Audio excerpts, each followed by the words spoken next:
ವೇದಿಕೆ ಬರ್ತಾ ಇದ್ದಾರೆ ಶ್ರೀಮತಿ ಜಯದಾಕ್ಷಿ ರೈ ಶಿಕ್ಷಕಿ ಸರ್ಕಾರಿ ಪ್ರೌಢಶಾಲೆ ನೇರಪ್ಪಾಡಿ. ಓಂ ಶ್ರೀ ಗೋಪಾಲಕೃಷ್ಣಾಯ ನಮಃ.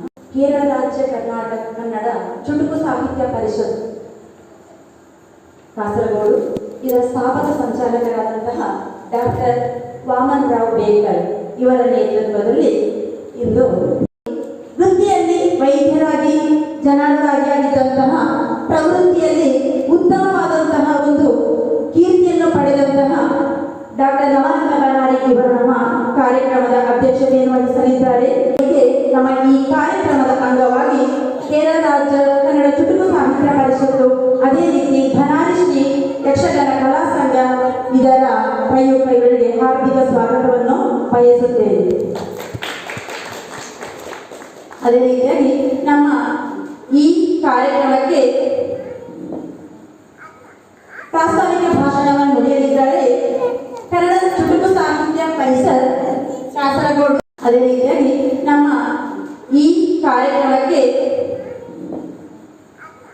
ಪ್ರಾಸ್ತಾವಿಕ ಭಾಷಣವನ್ನು ನುಡಿಯಲಿದ್ದಾರೆ ಕನ್ನಡ ಚುಟುಕು ಸಾಹಿತ್ಯ ಪರಿಷತ್ ಕಾಸರಗೋಡು ಜಿಲ್ಲಾ ಘಟಕ ಇದರ ಅಧ್ಯಕ್ಷರಾದಂತಹ ಶ್ರೀ ವಿರಾಜ್ ಅಡೂರು ಇವರಿಗೆ ನಮ್ಮ ನಿಮ್ಮೆಲ್ಲರ ಪರವಾಗಿ ಕೂಡ ಹಾರ್ದಿಕ ಸ್ವಾಗತವನ್ನು ಬಯಸುತ್ತೇವೆ. ಈ ಕಾರ್ಯಕ್ರಮವನ್ನು ಉದ್ಘಾಟನೆ ಮಾಡಲಿರುವಂತಹ ನಮ್ಮ ಕೇರಳ ರಾಜ್ಯ ಕನ್ನಡ ಚುಟುಕು ಸಾಹಿತ್ಯ ಪರಿಷತ್ ಇದರ ಸ್ಥಾಪಕ ಸಂಚಾಲಕರಾದಂತಹ ಡಾಕ್ಟರ್ ವಾಮನ್ ರಾವ್ ಬೇಕರ್ ಸಂಧ್ಯಾರಾಣಿ ಇವರು ನಮ್ಮ ಕಾರ್ಯಕ್ರಮವನ್ನು ಉದ್ಘಾಟನೆ ಮಾಡಲಿದ್ದಾರೆ. ಇಂದಿನ ಕಾರ್ಯಕ್ರಮದ ಕೇಂದ್ರ ಬಿಂದು ಎನ್ನುವಂಥದ್ದು ಸ್ವರಾಂಜಲಿ ಕಾರ್ಯಕ್ರಮ. ಈ ಕಾರ್ಯಕ್ರಮಕ್ಕೆ ಸಂಸ್ಮರಣೆ ಮಾಡಲಿಕ್ಕೆ ಬರ್ತಾ ಇದ್ದಾರೆ ಶ್ರೀಯುತ ಡಾಕ್ಟರ್ ಶ್ರೀಯುತ ಡಿ ರಾಮಣ್ಣ ಮಾಸ್ತರ್, ನಿವೃತ್ತ ಮುಖ್ಯ ಶಿಕ್ಷಕರು, ಜಿವಿಜಿ ದೇಲಂತಾಡಿ. ಇವರು ನಮ್ಮ ಕಾರ್ಯಕ್ರಮದ ಪರವಾಗಿ ಹಾರ್ದಿಕ ಸ್ವಾಗತವನ್ನು ಬಯಸುತ್ತೇವೆ. ಇನ್ನು ನಮ್ಮ ಕಾರ್ಯಕ್ರಮಕ್ಕೆ ಮುಖ್ಯ ಅತಿಥಿಯಾಗಿ ಭಾಗವಹಿಸಿದ್ದಾರೆ ಭಾರತ ಸಮೂಹ ಸಂಸ್ಥೆಗಳು ಪುತ್ತೂರು ಇದರ ವ್ಯವಸ್ಥಾಪಕರು ನಿರ್ದೇಶಕರು ಆಗಿರುವಂತಹ ಶ್ರೀಯುತ ಗೋಪಾಲಕೃಷ್ಣ ಭಟ್ ಇವರು ವೇದಿಕೆಯಲ್ಲಿದ್ದಾರೆ. ಇವರ ಎಲ್ಲರ ಪರವಾಗಿ ಕೂಡ ಹಾರ್ದಿಕ ಸ್ವಾಗತವನ್ನು ಬಯಸುತ್ತಾರೆ. ಜಯಾನಂದ ವಿರಾಜ್ ಇವರು ನಮ್ಮ ವೇದಿಕೆಯಲ್ಲಿ ಉಪಸ್ಥಿತರಿದ್ದಾರೆ. ಇವರಿಗೂ ಕೂಡ ಹಾರ್ದಿಕ ಸ್ವಾಗತ ಸುಸ್ವಾಗತ. ಶಾಂತಾ ಪುತ್ತೂರು ಇವರು ಕೂಡ ನಮ್ಮ ವೇದಿಕೆಯಲ್ಲಿದ್ದಾರೆ. ಇವರಿಗೂ ಕೂಡ ನಮ್ಮ ನಿಮ್ಮೆಲ್ಲರ ಪರವಾಗಿ ಕೂಡ ಹಾರ್ದಿಕ ಸ್ವಾಗತವನ್ನು ಬಯಸುತ್ತೇನೆ. ಶ್ರೀ ವಿ ಸಿ ಕುಳಮರುವ ಶಿಕ್ಷಣ ತಜ್ಞ ಹಾಗೂ ಸಾಹಿತಿ, ಗೌರವಾಧ್ಯಕ್ಷರು ಕನ್ನಡ ಚುಟುಕು ಸಾಹಿತ್ಯ ಪರಿಷತ್ ಕಾಸರಗೋಡು ಜಿಲ್ಲಾ ಘಟಕ ಇವರು ಮುಂದಿನ ಚುಟುಕು ಕವಿಗೋಷ್ಠಿಗೆ ಅಧ್ಯಕ್ಷತೆ ವಹಿಸಲಿದ್ದಾರೆ. ಅವರಿಗೂ ಕೂಡ ಎಲ್ಲರ ಪರವಾಗಿಯೂ ಸ್ವಾಗತವನ್ನು ಬಯಸುತ್ತೇನೆ. ಕೀರಿಕಾಡು ಮಾಸ್ಟರ್ ವಿಷ್ಣುವರ್ಧನ ಭಾವಚಿತ್ರಕ್ಕೆ ಈಗ ಪುಷ್ಪಾರ್ಚನೆಯನ್ನ ಸಲ್ಲಿಸಲಿದ್ದಾರೆ ಕುಟುಂಬದ ಸದಸ್ಯರು ಮತ್ತು ಅಭಿಮಾನಿಗಳು. ಇವತ್ತಿನ ಈ ಒಂದು ಸಮಾರಂಭದ ನಿರ್ವಹಣೆ ನಡೆಸಿದಂಥ ಅಪೂರ್ವಕಾರರಿಗೆ ಕೂಡ ಸ್ವಾಗತ. ಸಂಸ್ಥೆಯನ್ನು ಕೇವಲ ಒಂದೆರಡು ದಿನಗಳ ಆಕಸ್ಮಿಕವಾದಂತಹ ಮಾತುಕತೆಯಲ್ಲಿ ಅನಿರೀಕ್ಷಿತವಾಗಿ ನಾವು ಕಟ್ಟಿಕೊಳ್ಬೇಕಂತ ಹೇಳಿದ್ರೆ ಅದು ಒತ್ತಡಪೂರ್ವಕವಾಗಿತ್ತಂತಲ್ಲ, ನಮಗದು ಬೇಕು ಅಂತ ಅನಿಸಿದ್ದು. ಆ ಒಂದು ಬೇಕು ಅನ್ನುವಂತಹ ತುಮುನ ನಮ್ಮಲ್ಲಿ ಜಾಗೃತವಾದಂತಹ ಹಿನ್ನೆಲೆಯಲ್ಲಿ ನಾವು ಅದನ್ನು ಶುರು ಮಾಡುವಾಗ ನಾವು ಅದನ್ನು ಆರಂಭದಲ್ಲಿ ನಾವು ಇದರ ಬಗ್ಗೆ ಪ್ರಸ್ತಾಪ ಮಾಡಿದ್ದು 2 ವಿಷಯಗಳಿವೆ. ಚಿದಾನಂದ ಸ್ವಾಮೀಜಿಗಳಲ್ಲಿ ನಾವು ಎದುರು ಮಾಡುವಾಗ ಅವರು ಬಹಳ ಉತ್ತಮ ರೀತಿಯಲ್ಲಿ ಸ್ಪಂದಿಸಿದರು ಮತ್ತು ನಿಮ್ಮ ಕರ್ತವ್ಯ ಅನ್ನುವಂತಹ ಕೂಡ ನಮಗೆ ನೆನಪಿಸಿದರು. ಯಾಕಂದರೆ ಇವತ್ತು ಕಾಸರಗೋಡಿನಲ್ಲಿ ಕನ್ನಡ ಸಾಹಿತ್ಯ, ಕನ್ನಡ ಕಡೆಗೊಂದಿರಲಿಲ್ಲ, ಕನ್ನಡದ ಸಂಸ್ಕೃತಿಯೂ ಕೂಡ ಕಡೆಗೊಂದಿರಲಿಲ್ಲ. ಆದರೆ ಈ ಆಗ್ತಾ ಇರುವಂಥದ್ದು ಏನು ಅಂತ ಹೇಳಿದ್ರೆ ಕನ್ನಡದ ಮನಸ್ಸುಗಳ ಕೊರತೆ ಆಗ್ತಾ ಉಂಟು. ಆ ಮನಸ್ಸುಗಳನ್ನು ಮತ್ತೆ ಕಟ್ಟುವಂತಹ ಪ್ರಯತ್ನ ನಾವು ಮಾಡಬೇಕಾಗಿದೆ. ಕನ್ನಡಗಳ ಬಗ್ಗೆ ಒಂದು ಜಾಗೃತಿ ಮೂಡಿಸುವಂತಹ ಪ್ರಯತ್ನ ನಮ್ಮಲ್ಲಿ ಆಗಬೇಕಾಗಿದೆ. ಆ ನಿಟ್ಟಿನಲ್ಲಿ ಇಂದಿನ ಮಕ್ಕಳೇ ಮುಂದಿನ ಕನ್ನಡದ ಭಾಷೆಯ ರಕ್ಷಕರು ಅನ್ನುವಂತಹ ಧೋರಣೆಯಲ್ಲಿ ಶಾಲೆಯೆಡೆಗೆ ನಮ್ಮ ಪಯಣ ಅನ್ನುವಂತಹ ಇದನ್ನು ಯೋಜನೆಯನ್ನು ಹಾಕಿಕೊಂಡು ಪ್ರತಿ ಶಾಲೆಗಳಿಗೆ ಕೂಡ ಹೋಗಬೇಕು. ಆ ಶಾಲೆಗೆ ಹೋಗುವಂಥ ಈ ಅಭಿಯಾನ ಜೂನ್ನಲ್ಲಿ ಆರಂಭ ಆಗ್ತದೆ. ಆ ಜೂನ್ನಲ್ಲಿ ಆರಂಭವಾಗುವಂತಹ ನಮ್ಮ ಆ ಉದ್ಘಾಟನಾ ಕಾರ್ಯಕ್ರಮವನ್ನು ನಾವು ಇದೇ ಯಲಂಪಾಡಿ ಶಾಲೆಯಲ್ಲೇ ಶುರು ಮಾಡಬೇಕು ಅಂತಿರುವಂತಹ ಒಂದು ಯೋಜನೆಯನ್ನು ಕೂಡ ಹಾಕೊಳ್ತೇವೆ. ಯಾಕಂದರೆ ಪ್ರತಿಯೊಂದು ಕಾರ್ಯಕ್ರಮವನ್ನು ವರದಿ ಮಾಡುವ ಕೆಲಸ ನನಗೆ, ನಾನು ಪ್ರಜಾವಾಣಿಯ ವರದಿಗಾರ ಆಗಿರೋದ್ರಿಂದ ನನಗೆ ಅದನ್ನು ಪ್ರತಿ ದಿವಸ ಹೇಗೆ ಆಗುವ ಕಾರ್ಯಕ್ರಮವನ್ನು ನಾನು ವರದಿ ಮಾಡುವಂತಹ ಒಂದು ಅವಕಾಶ ನನಗೆ ದೊರೆತಿತ್ತು. ಹೀಗೆ ಸ್ಮರಣಾಂಜಲಿ ಕಾರ್ಯಕ್ರಮ ನಮ್ಮಲ್ಲಿ 2ನೇ ಯೋಜನೆ. 3ನೇ ಯೋಜನೆ ಹೇಳಿದರೆ ಅರಿವು ಕಾರ್ಯಕ್ರಮ. ಅರಿವು ಅಂದರೆ ಇನ್ನೊಂದು ಹಿರಿಯ ಕವಿಗಳನ್ನು ಗೌರವಿಸುವಂತಹ ಒಂದು ಪ್ರಯತ್ನ. ಅವರ ಮನೆಗಳಿಗೆ ಹೋಗಿ ಒಂದು ಸಣ್ಣ ಕವಿಗೋಷ್ಠಿಗಳನ್ನು ಮಾಡಿ ಆದಷ್ಟು ಮಕ್ಕಳನ್ನು ಬಳಸಿಕೊಂಡು ಮಾಡುವುದು, ಮಕ್ಕಳಿಗಾಗಿ ಈ ವೇದಿಕೆ, ಮಕ್ಕಳನ್ನೇ ಬಳಸಿಕೊಂಡು ಮಾಡುವಂತಹ ಒಂದು ಕಾರ್ಯಕ್ರಮಗಳು. ಅದರೊಟ್ಟಿಗೆ ಅವರಿಗೆ ಮಾರ್ಗದರ್ಶಕರಾಗಿ ಹಿರಿಯ ಕವಿಗಳು ಇರ್ತಾರೆ, ನಮ್ಮಂಥ ಹಿರಿಯರು ಸಂಘಟಕರು ಇರ್ತಾರೆ, ಎಲ್ಲರೂ ಇರ್ತಾರೆ. ಆದರೆ ಹೆಚ್ಚಾಗಿ ಮಕ್ಕಳನ್ನು ಬಳಸಿಕೊಂಡೇ ಮಾಡುವಂತಹ ಒಂದು ಕಾರ್ಯಕ್ರಮ. ಹಾಗೆ ಗುರುನಮನ ಮಾಡುವಂಥದ್ದು, ಅವರ ಮನೆಗೆ ಹೋಗಿ ಅವರ ಹತ್ರ ಗುರುಗಳಿಗೆ ಆಗಲಿ ನಮಸ್ಕಾರ ಮಾಡಿ ಅವರ ಸಾಧನೆ ಬಗ್ಗೆ ಅವರ ಹತ್ರ ಒಂದು ಸಂವಾದವಾಗಿ ಮಾಡುವಂಥದ್ದು, ಕವಿ ನಮನ ಮಾಡುವಂಥದ್ದು. ಹೀಗೆ ಕಾರ್ಯಕ್ರಮಗಳ ಜೊತೆಗೆ ಮಕ್ಕಳಿಗಾಗಿ ಕಾಸರಗೋಡು ಜಿಲ್ಲಾ ಮಟ್ಟದಲ್ಲಿ ಇರುವಂತಹ ಕನ್ನಡ ಮಕ್ಕಳಿಗೋಸ್ಕರ ಸಾಹಿತ್ಯ ಸ್ಪರ್ಧೆಗಳನ್ನು ಏರ್ಪಡಿಸುವುದು, ಸಾಹಿತ್ಯ ಕಮ್ಮಟಗಳನ್ನು ಏರ್ಪಡಿಸುವುದು, ಶಾಲೆಗಳಲ್ಲಿ ಇರುವಂತಹ ಅತ್ಯುತ್ತಮವಾದಂತಹ ಕವಿಗಳಿದ್ದರೆ ಕವನ ಬರೆಯುವುದಿದ್ದರೆ ಅವರದೊಂದು ಪುಸ್ತಕವನ್ನು ಪ್ರಕಟಿಸುವುದಕ್ಕೆ ಒಂದು ಮಾರ್ಗದರ್ಶನ ರೂಪುಗೊಳ್ಳುವಂಥದ್ದು. ಹೀಗೆ ಅನೇಕ ಯೋಜನೆಗಳನ್ನು ಹಾಕಿಕೊಂಡು ಈಗ ನಾವು ಈ ಒಂದು ಸಂಘಟನೆಯನ್ನು ಹುಟ್ಟುಹಾಕಿಕೊಂಡಿದ್ದೇವೆ. ಹೀರಿಕಾಡು ಮಾಸ್ಟರ್ ವಿಶ್ವಮಟ್ಟದ ಸ್ಮರಣಾಂಜಲಿ ಕಾರ್ಯಕ್ರಮದ ಆಯೋಜಕರು, ಇಂದಿನ ಕಾರ್ಯಕ್ರಮದ ಉದ್ಘಾಟಕರು ಆಗಿರುವಂತಹ ಡಾಕ್ಟರ್ ವಾಮನ್ ರಾವ್ ಬೇಕರ್ ಇವರಿಂದ ಉದ್ಘಾಟನಾ ಭಾಷಣ. ಕನ್ನಡ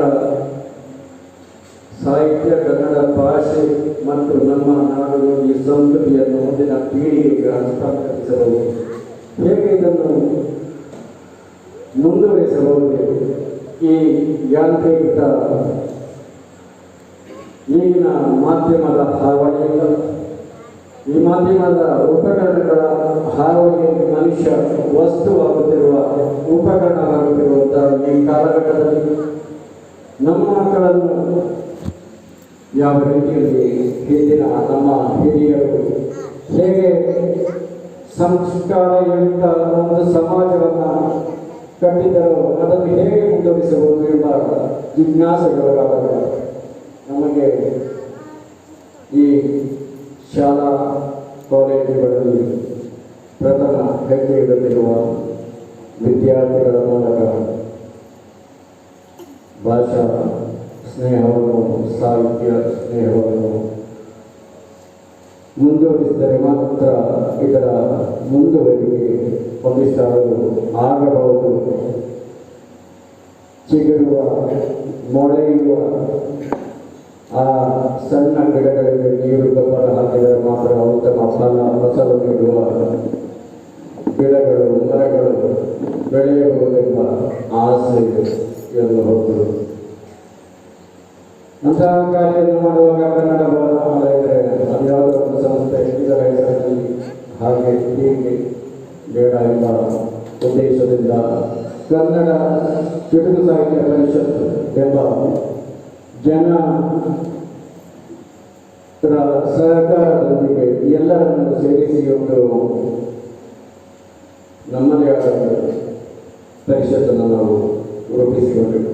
ಯಾವುದೇ ಒಂದು ಕಾರ್ಯವನ್ನು ಮಾಡುವಾಗ ಗುರುನೆಲೆಯೊಂದಿಗೆ, ಧಾರ್ಮಿಕ ನೆಲೆಗಟ್ಟಿನೊಂದಿಗೆ ತೊಡಗಿಕೊಳ್ಳಬೇಕು ಎಂಬ ಆಶೆ ಮತ್ತು ನಮ್ಮ ಧಾರ್ಮಿಕ ನೆಲೆ ನಿಲುವು. ಹಾಗೆ ಎರಡನೆಯ ಶ್ರೀಮಠ ಮಠಾಧೀಶರಾದ ನಮ್ಮ ಗುರುಗಳಲ್ಲಿ ನಾವು ಮಾತನಾಡಿದಾಗ ಈ ಇಷ್ಟವರೆಗೆ ವಿರಾಜರವರು ಹೇಳಿದ ವಿಷಯಗಳ ಬಗ್ಗೆ ನಾನು ಅವರಲ್ಲಿ ಸುದೀರ್ಘ ಮಾತುಕತೆಗಳನ್ನು ಮಾಡಿದಾಗ ಶಾಲಾ ಕಾಲೇಜು ವಲಯದಲ್ಲಿ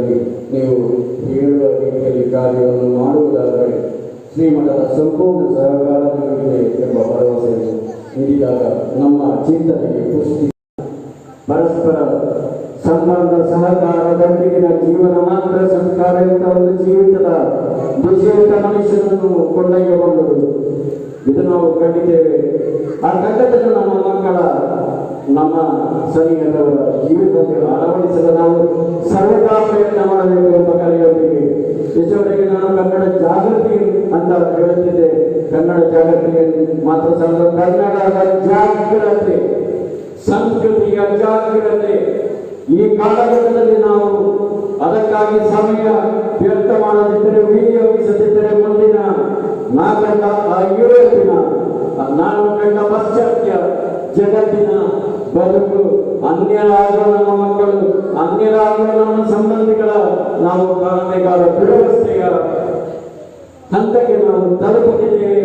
ಹೆಜ್ಜೆ ಮುಂದೆ ಹೋಗದೆ ಇಂಥ ಇಂತಲೇ ಏನಾದರೂ ಮಾಡಲಾಗುವುದಿದ್ದರೆ ಭಾಷಣ ನಿಲ್ಲಿಸಿ ಪ್ರವೃತ್ತಿಯ ಮೂಲಕ, ಪ್ರಯೋಗಗಳ ಮೂಲಕ, ತಮ್ಮ ತೊಡಗಿಸುವುದರ ಮೂಲಕ ನಾವು ತೊಡಗಿಸಿಕೊಳ್ಳೋಣ ಎಂಬ ಮಾತನ್ನು ನಿಮ್ಮ ಮುಂದೆ ನೀತವಾಗಿ ಅಭ್ಯರ್ಥನೆಯ ಮೂಲಕ ಹೇಳಿಕೊಂಡು ನನ್ನ ಒಂದೆರಡು ಮಾತುಗಳನ್ನು ನಿಲ್ಲಿಸುತ್ತೇನೆ. ಸಂಸ್ಮರಣ ಮಾತುಗಳನ್ನ ಈಗ ಶ್ರೀರಾಮಣ್ಣ ಮಾಸ್ಟರ್ ನಿವೃತ್ತ ಮುಖ್ಯ ಶಿಕ್ಷಕರು ಮಾತನಾಡುತ್ತಿದ್ದಾರೆ. ತಾರೀಕಿಗೆ ಕೇಶವ ಭಟ್ಟ ಮತ್ತು ಲಕ್ಷ್ಮೀ ಅಮ್ಮನವರ ಸುಪುತ್ರರಾಗಿ ಜನಿಸಿದಂತಹ ವಿಷ್ಣು ಭಟ್. ಆ ಕಾಲದಲ್ಲಿ ಹತ್ತಿರದಲ್ಲಿ ಶಾಲೆ ಇರಲಿಲ್ಲ. ಹಾಗೆ ಅವರು 5ನೇ ತರಗತಿಯವರೆಗೆ ಅವರ ಔಪಚಾರಿಕವಾದ ಶಿಕ್ಷಣ ಯೋಚನೆ ಮಾಡಬೇಕು.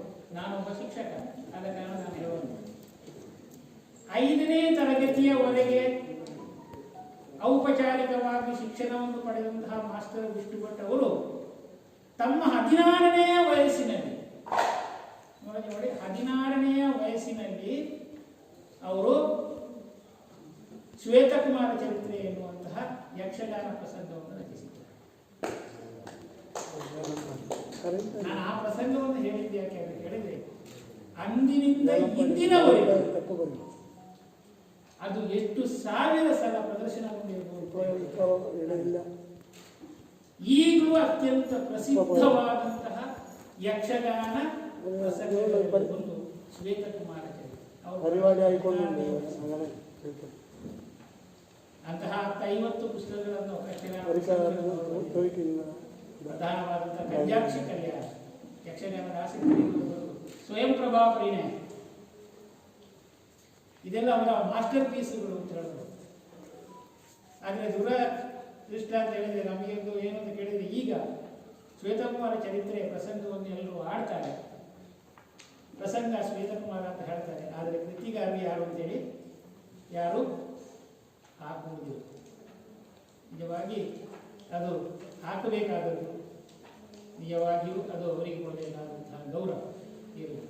16ನೇ ವಯಸ್ಸಿನಲ್ಲಿ ಅವರು ಮಾಡಬೇಕು ಅಂತ ಹೇಳಿದರೆ ಎಷ್ಟು ಇದಕ್ಕೆ ಬೇಕಾದಂತಹ ತಯಾರಿ ಅಥವಾ ಪರಿಶ್ರಮ ನಾವು ನೋಡಬೇಕಾದ. ನಾನಾಗಲೇ ಹೇಳಿದೆ, ನಾನೊಬ್ಬ ಶಿಕ್ಷಕನಾಗಿ ನಮ್ಮ ವಿದ್ಯಾರ್ಥಿಗಳು ಈಗ ನಾವೆಲ್ಲ ಎಷ್ಟು ಪರಿಶ್ರಮ ಪಟ್ಟರು ವಿದ್ಯಾರ್ಥಿಗಳ ಮುಂದೆ ಕೂತಿದ್ದಾರೆ. ನಮ್ಮ ಪರಿಶ್ರಮ ಎಷ್ಟು ಅಂತಿದೆ. ಆದರೆ ಈಗ ನಮ್ಮ ಮಕ್ಕಳು ಹೇಗೆ ಎಲ್ಲರನ್ನೆಲ್ಲ ಇದ್ದಾರೆ. ಆದರೆ ಅವರ ಪರಿಶ್ರಮ ಇದರಲ್ಲಿ, ಅವರ ಈ ಆತ್ಮ ವೃತ್ತಾಂತವನ್ನು ನಾವು ಓದಿದರೆ ಅದಕ್ಕೆ ಅರ್ಥ ಆಗ್ತದೆ. ಅವರ ಅಜ್ಜ ಸಂಸ್ಕೃತ ವಿದ್ವಾಂಸರು, ಅವರಿಂದಲೂ ಕೂಡ ಸಂಸ್ಕೃತವನ್ನು ಕಲಿತಾರೆ. ಅದೇ ರೀತಿಯಲ್ಲಿ ರಾಮಾಯಣ, ಮಹಾಭಾರತ, ಶಿವಪುರಾಣಗಳು, ಭಾಗವತ, ತೊರವೆ ರಾಮಾಯಣ, ಇತರ ಕೃತಿಗಳನ್ನೆಲ್ಲ ಅಧ್ಯಯನ ಮಾಡಿದಂಥವರು. ಆ ಅಧ್ಯಯನದ ಫಲವಾಗಿ ಅವರು 14-15ನೇ ವರ್ಷದಲ್ಲಿ ಅನಿರೀಕ್ಷಿತ ಅಲ್ಲ, ಒಂದು ಏನೋ ಪೂರ್ವ ಸೂಚನೆ ಇಲ್ಲದೆ ಅವರು ತಾಳಮದ್ದಲೆಗೆ ಅರ್ಥ ಹೇಳಬೇಕಾಗಿ ಬಂತು. ರಾಜಶ್ರೀಯಾಮರ ಪ್ರಸಂಗದಲ್ಲಿ ಅವರದ್ದು ಅರ್ಜುನನ ಪಾತ್ರ ಹೇಳಲಿಕ್ಕೆ ಜನ ಇಲ್ಲ. ಕೂಡಲೇ ಹೀಗೆ ನೋಡಿದಾಗ ಇವರು ಸಭೆಯಲ್ಲಿ ಅವರ ಪುಸ್ತಕವನ್ನು ನೀವು ಓದಿದ್ರೆ ಅರ್ಥ ಆಗ್ತದೆ. ಆಗಿನ ತಾಳಮದ್ದಳೆಗಳು ಅಂತ ಕೇಳಿದ್ರೆ ಈಗಿನ ಆಗಲೇ 1000ಕ್ಕಿಂತ ಮೇಲೆ ಜನ ಇಲ್ಲ ಒಂದೊಂದು ತಾಳಮದ್ದಳೆ ಕೂಟದಲ್ಲಿ. ರಾತ್ರಿ ಶುರುವಾದರೆ ಬೆಳಗಿನವರೆಗೂ ನಡೆದದ್ದು. ನಮ್ಮ ಸಂಘದಲ್ಲಿ ಕೂಡ ಗೊತ್ತಿಲ್ಲ ಹಾಗೆ ಕೆಲವರು ಇತ್ತು, ಆ ರೀತಿಯಲ್ಲಿ ಇತ್ತು. ಕೆಲವರು ನಾವು ಬೆಳಗಿನವರೆಗೆ ಮಾಡಿದವರಿಗೆ. ಆದರೆ ಆ ಹೊತ್ತು ರಾತ್ರಿ 10 ಗಂಟೆಗೆ ಶುರುವಾದ ತಾಳಮದ್ದಳೆ ಬೆಳಗಿನವರೆಗೆ ನಡೀತಾ ಇತ್ತು. ಜನರು ಅದನ್ನು ಕೇಳುವುದಕ್ಕೆ ಅಷ್ಟು ನಾವು ಈಗ ಯಕ್ಷಗಾನ ಈಗಲೂ ಕಾಲಮಿತಿಯಲ್ಲಿ ಆಯಿತು. ಬೆಳಗಿನವರೆಗಿಂತ ಯಕ್ಷಗಾನ ಕಾಲಮಿತಿಯಲ್ಲಿ ಆಯಿತು. ಯಾಕೆಂದರೆ ಜನ ಇಲ್ಲ ಅಂದರೆ ತಾಳಮದ್ದಳೆ ಕೇಳುವುದಕ್ಕೆ ಅಷ್ಟು ಜನ ಸೇರ್ತಾರೆ. ಅಂತಹ ವಾಗ್ವೈದ್ಯೆ ಅಷ್ಟು ವಿದ್ವತ್ತು. ಅವರ ಪುಸ್ತಕವನ್ನೇ ಓದಿದಾಗ ನಮಗೆ ಅರ್ಥ ಆಗುವುದು. ದೊಡ್ಡ ದೊಡ್ಡ ವಿದ್ವಾಂಸರು, ಕವಿಭೂಷಣ ವೆಂಕಟೇಶ್ವರರು, ನಾರಾಯಣ ಕಿಳೆಯವರು, ಕೊಳಂಬೆ ಪುಟ್ಟಣ್ಣಗೌಡರು, ಅದೇ ರೀತಿಯಲ್ಲಿ ನಮ್ಮ ಮಾಸ್ಟರ್ ವಿಷ್ಣು ಭಟ್ರು, ಇಂತಹ ಪ್ರಧಾನ ವ್ಯಕ್ತಿಗಳು ಆ ಹೊತ್ತು ತಾಳಮದ್ದಳೆಗಳಲ್ಲಿ ವಿಜೃಂಭಿಸ್ತಾ ಇದ್ದಂತಹ ಕಾಲ. ಹಾಗೆ ಆ ಕಾಲದಲ್ಲಿ ತಮ್ಮ ಸಣ್ಣ ಪ್ರಾಯದಲ್ಲಿ ತಂದೆಯನ್ನು ಕಳೆದುಕೊಂಡಂತಹ ಮಾಸ್ಟರ್ ವಿಷ್ಣು ಭಟ್ರು ಜೀವನವನ್ನು ಅನ್ವೇಷಿಸಿದ ಅಥವಾ ಬದುಕನ್ನು ಅನ್ವೇಷಿಸಿದ ಕೀರಿಕಾಡಿನಿಂದ 1943 ಮಾರ್ಚಿನಲ್ಲಿ ಒಂದು ಬನಾರಿಗೆ 1943 ಹಾಗೆ ಬಂದಂತಹ ಅವರು ಸ್ವಲ್ಪ ಗದ್ದೆ ಸ್ವಲ್ಪ ತೋಟ ಎಲ್ಲ ಇದ್ದದ್ದು. ಆನಂತರ ಕೃಷಿಯ ಜೊತೆಗೆ ಬದುಕು ಕಟ್ಟಿಕೊಡ್ಬೇಕಾದ್ರೆ ಬದುಕನ್ನು ಕಟ್ಟಿಕೊಳ್ಳುವುದಕ್ಕೆ ಕೃಷಿಯು, ಕೃಷಿಯ ಜೊತೆಯಲ್ಲಿ ಬದುಕನ್ನು ಸುಂದರವಾಗಿಸುವುದಕ್ಕೆ ಯಕ್ಷಗಾನವನ್ನು ಬೆಳೆಸುವುದು. ಆ ಸಮಯದಲ್ಲಿ ನಾನು ಹೇಳಿದ್ದೆ, ಇಲ್ಲಿಯ ಜನರಲ್ಲಿ ಸಾಂಸ್ಕೃತಿಕವಾದಂತಹ ಒಂದು ಬದುಕನ್ನು ರೂಪಿಸಿದವರು. ಒಂದು 50 ವರ್ಷಗಳ ಹಿಂದಿನ ವ್ಯಕ್ತಿಗಳನ್ನು ಈಗವರೆಲ್ಲ ಅದರಲ್ಲಿ ಹೆಚ್ಚಿನವರು ಈಗ ಇಲ್ಲ. ನಾವೆಲ್ಲ 75-86 ಕಾಲಘಟ್ಟದಲ್ಲಿ ಈ ಯಕ್ಷಗಾನ ರಂಗವನ್ನು ಪ್ರವೇಶಿಸಿದಾಗ ಸ್ವಲ್ಪ ಹಿರಿಯರನ್ನೆಲ್ಲ ಕೇಳಿದರೆ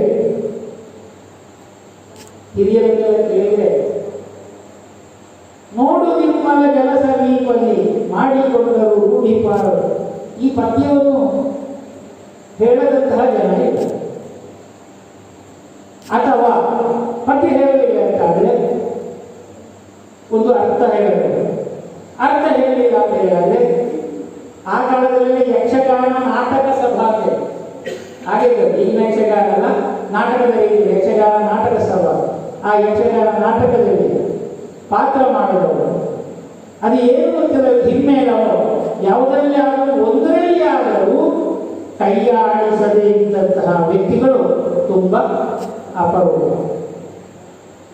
ಮಹಾನ್ ಕಲಾವಿದರನ್ನೆಲ್ಲ ಸೃಷ್ಟಿ ಮಾಡಿದ್ದಾರೆ ಅವರು.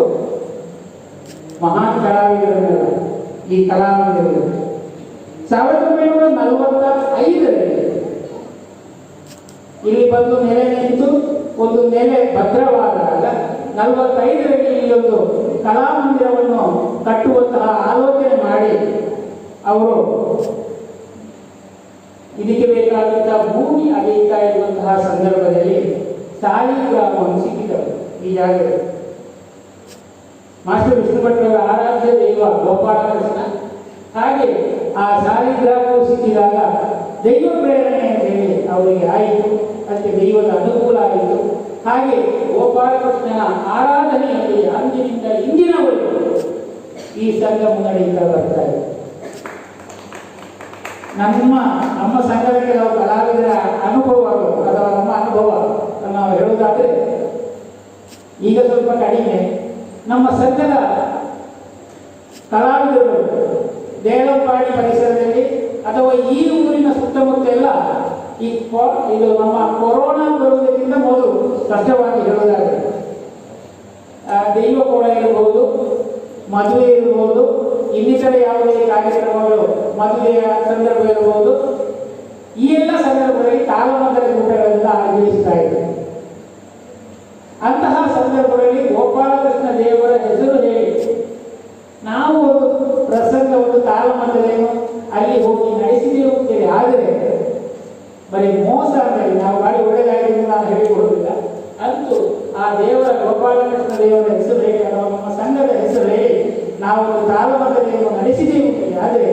ಇದುವರೆಗೂ ಕೂಡ ನಮಗೆ ಆ ದೈವಾನುಗ್ರಹದಿಂದ ಎಲ್ಲಿಯೂ ಕೂಡ ಕೆಟ್ಟ ಹೆಸರನ್ನು ಖಂಡಿತ ಬರಲಿಲ್ಲ. ಆದ ಕಾರಣದಿಂದ ಆ ದೇವರ ಒಂದು ಮಹಾತ್ಮೆ ಮಹಿಮೆಯು ಅಪಾರ ಇರುವುದನ್ನು ಕೂಡ ಈ ಸಂದರ್ಭದಲ್ಲಿ ನಾನು ಹೇಳೋದಕ್ಕೆ ಇಚ್ಛಿಸ್ತೇನೆ. ನಾನು ಹೇಳಿದೆ ಗುರುಕುಲ ಪದ್ಧತಿಯ ರೀತಿಯಲ್ಲಿ ಅವರ ಶಿಕ್ಷಣ. ಇಲ್ಲಿ ನಿರೂಪಕರು ಹೇಳಿದರು, ಅವರು ಪ್ರಕೃತಿ ಚಿಕಿತ್ಸಕರು, ಯಕ್ಷಗಾನ ರಸಕರ್ತರು, ಸಾಹಿತಿಗಳು ಎಲ್ಲ ಹೇಳಿದರು. ಹೌದು, ಅವರು ಗುರುಕುಲ ಮಾದರಿಯಲ್ಲಿ ಶಿಕ್ಷಣವನ್ನು ಕೊಡುವಾಗ ಒಂದು ವಿಶೇಷವಾದ ಕ್ರಮವನ್ನು ಅನುಸರಿಸಿದರು. ಅದೇನು ಅಂತ ಕೇಳಿದ್ರೆ, ಮೊದಲು ಭಗವದ್ಗೀತೆಯ ಮೇಲೆ ಕೈ ಇಟ್ಟು ಪ್ರಮಾಣ ಮಾಡಿದರು.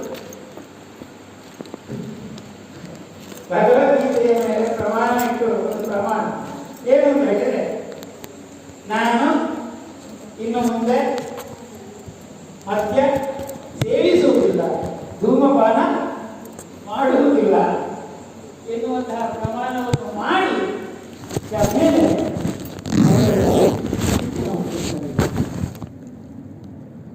ನಾವು ಬೇರೆ ವಿಷಯಕ್ಕೆ ಹೋಗುವುದು ಯಾಕೆಂದರೆ ನಮ್ಮಲ್ಲಿ ಈಗ ಅಲ್ಲಿ ಸಮಯ ಅಂತಹ ಒಂದು ಸಲ ಒಂದು ಘಟನೆಯನ್ನು ಮಾತ್ರ ಹೇಳಬಲ್ಲೆ ನಾನು. ತುಂಬ ಅವರು ನಾನು ಕೊನೆಯ ಕಾಲದಲ್ಲಿ 85-80 ನಂತರ ಅವರಿಗೆ ಹುಷಾರಿಲ್ಲದೆ ತಾಳಮಟ್ಟದಲ್ಲಿ ಅಂಥವನ್ನು ನಾನು ಕೇಳಿಲ್ಲ. ಅವರು ಈ ವೇದಿಕೆಯಲ್ಲಿ ಪ್ರತಿ ವರ್ಷ ವಾರ್ಷಿಕೋತ್ಸವ ದಿವಸ ಅವರಿಗೊಂದು ಈಸಿ ಚೇರ್ ಹಾಕಿ ಕುತ್ಕೊಳಿಸ್ತಾ ಇದ್ರು. ಅವರ ಪುಸ್ತಕದಲ್ಲಿ ಹೇಳಿದಾಗೆ ಕಾಗಿ ತುಪ್ಪ, ಹಾಗೆ ಒಂದು ಉದ್ದ ತೋಳಿನ ಶರ್ಟು, ಹಾಗೆ ಒಂದು ಕೋಟ್ ಹಾಕಿ ಅವರು ಇಲ್ಲಿ ಕುತ್ಕೊಂಡ್ರು. ಹಾಗೆ ನೀಳವಾದಂತಹ ನೋಡಿದಾಗಲೇ ಒಂದು ಗೌರವ ಅಥವಾ ಒಂದು ಋಷಿ ಸದೃಷ್ಟವಾದಂತಹ ಒಂದು ವ್ಯಕ್ತಿ. ಹಾಗೆ ಒಂದು ಸಲ ಏನಾಗಿದೆ ಅಂತ ಹೇಳಿದ್ರೆ, ಇವರು ಮನೆಯಲ್ಲಿ ಇವರ ಮನೆ ಗುರುಕುಲ ಅಂತ ಹೇಳೋದು ಮನೆ ಅಲ್ಲಿ ಚಾವಣಿಯವರು, ಇವರಿಗೆ ಯಾರೋ ಕುಡಿದು ಬರುವುದು ಗೊತ್ತಾಗಿ ಏನಾಯ್ತು ನಾನು ಹೇಳಿದ್ದು, ಇವರು ಗಾಂಧಿ ಮಾರ್ಗವನ್ನು ಅನುಸರಿಸುವರು. ಅವರ ಬಟ್ಟೆಯೂ ಹಾಗೆ ಗಾಂಧಿ ಹಾಗಿದ್ರೆ ಇವರು ಆತ್ಮಾವಲೋಕನ ಮಾಡಿಕೊಳ್ಬೇಕು. ನಾವು ನೋಡಿ ಗಮನಿಸಬೇಕಾಗ್ತದೆ. ಅವರನ್ನು ದೂರಲಿಲ್ಲ, ಅವರನ್ನು ತಪ್ಪು ನೀವು ತಪ್ಪು ಮಾಡಿದಂತೆ ಶಿಕ್ಷೆ ಅವರಿಗೆ ಕೊಡಲಿಲ್ಲ. ಬದಲಾಗಿ ನನ್ನಿಂದ ಏನೋ ತಪ್ಪಾಗಿತ್ತು, ನಾನು ಬೋಧಿಸುವುದರಲ್ಲಿಯೋ ಅಥವಾ ಇನ್ಯಾವುದರಲ್ಲಿಯೋ ನನ್ನಿಂದ ತಪ್ಪಾಗಿದೆ ಅಂತ ಹೇಳಿ ಅವರು ಉಪವಾಸ ಕುಂತಿರುತ್ತಾರೆ.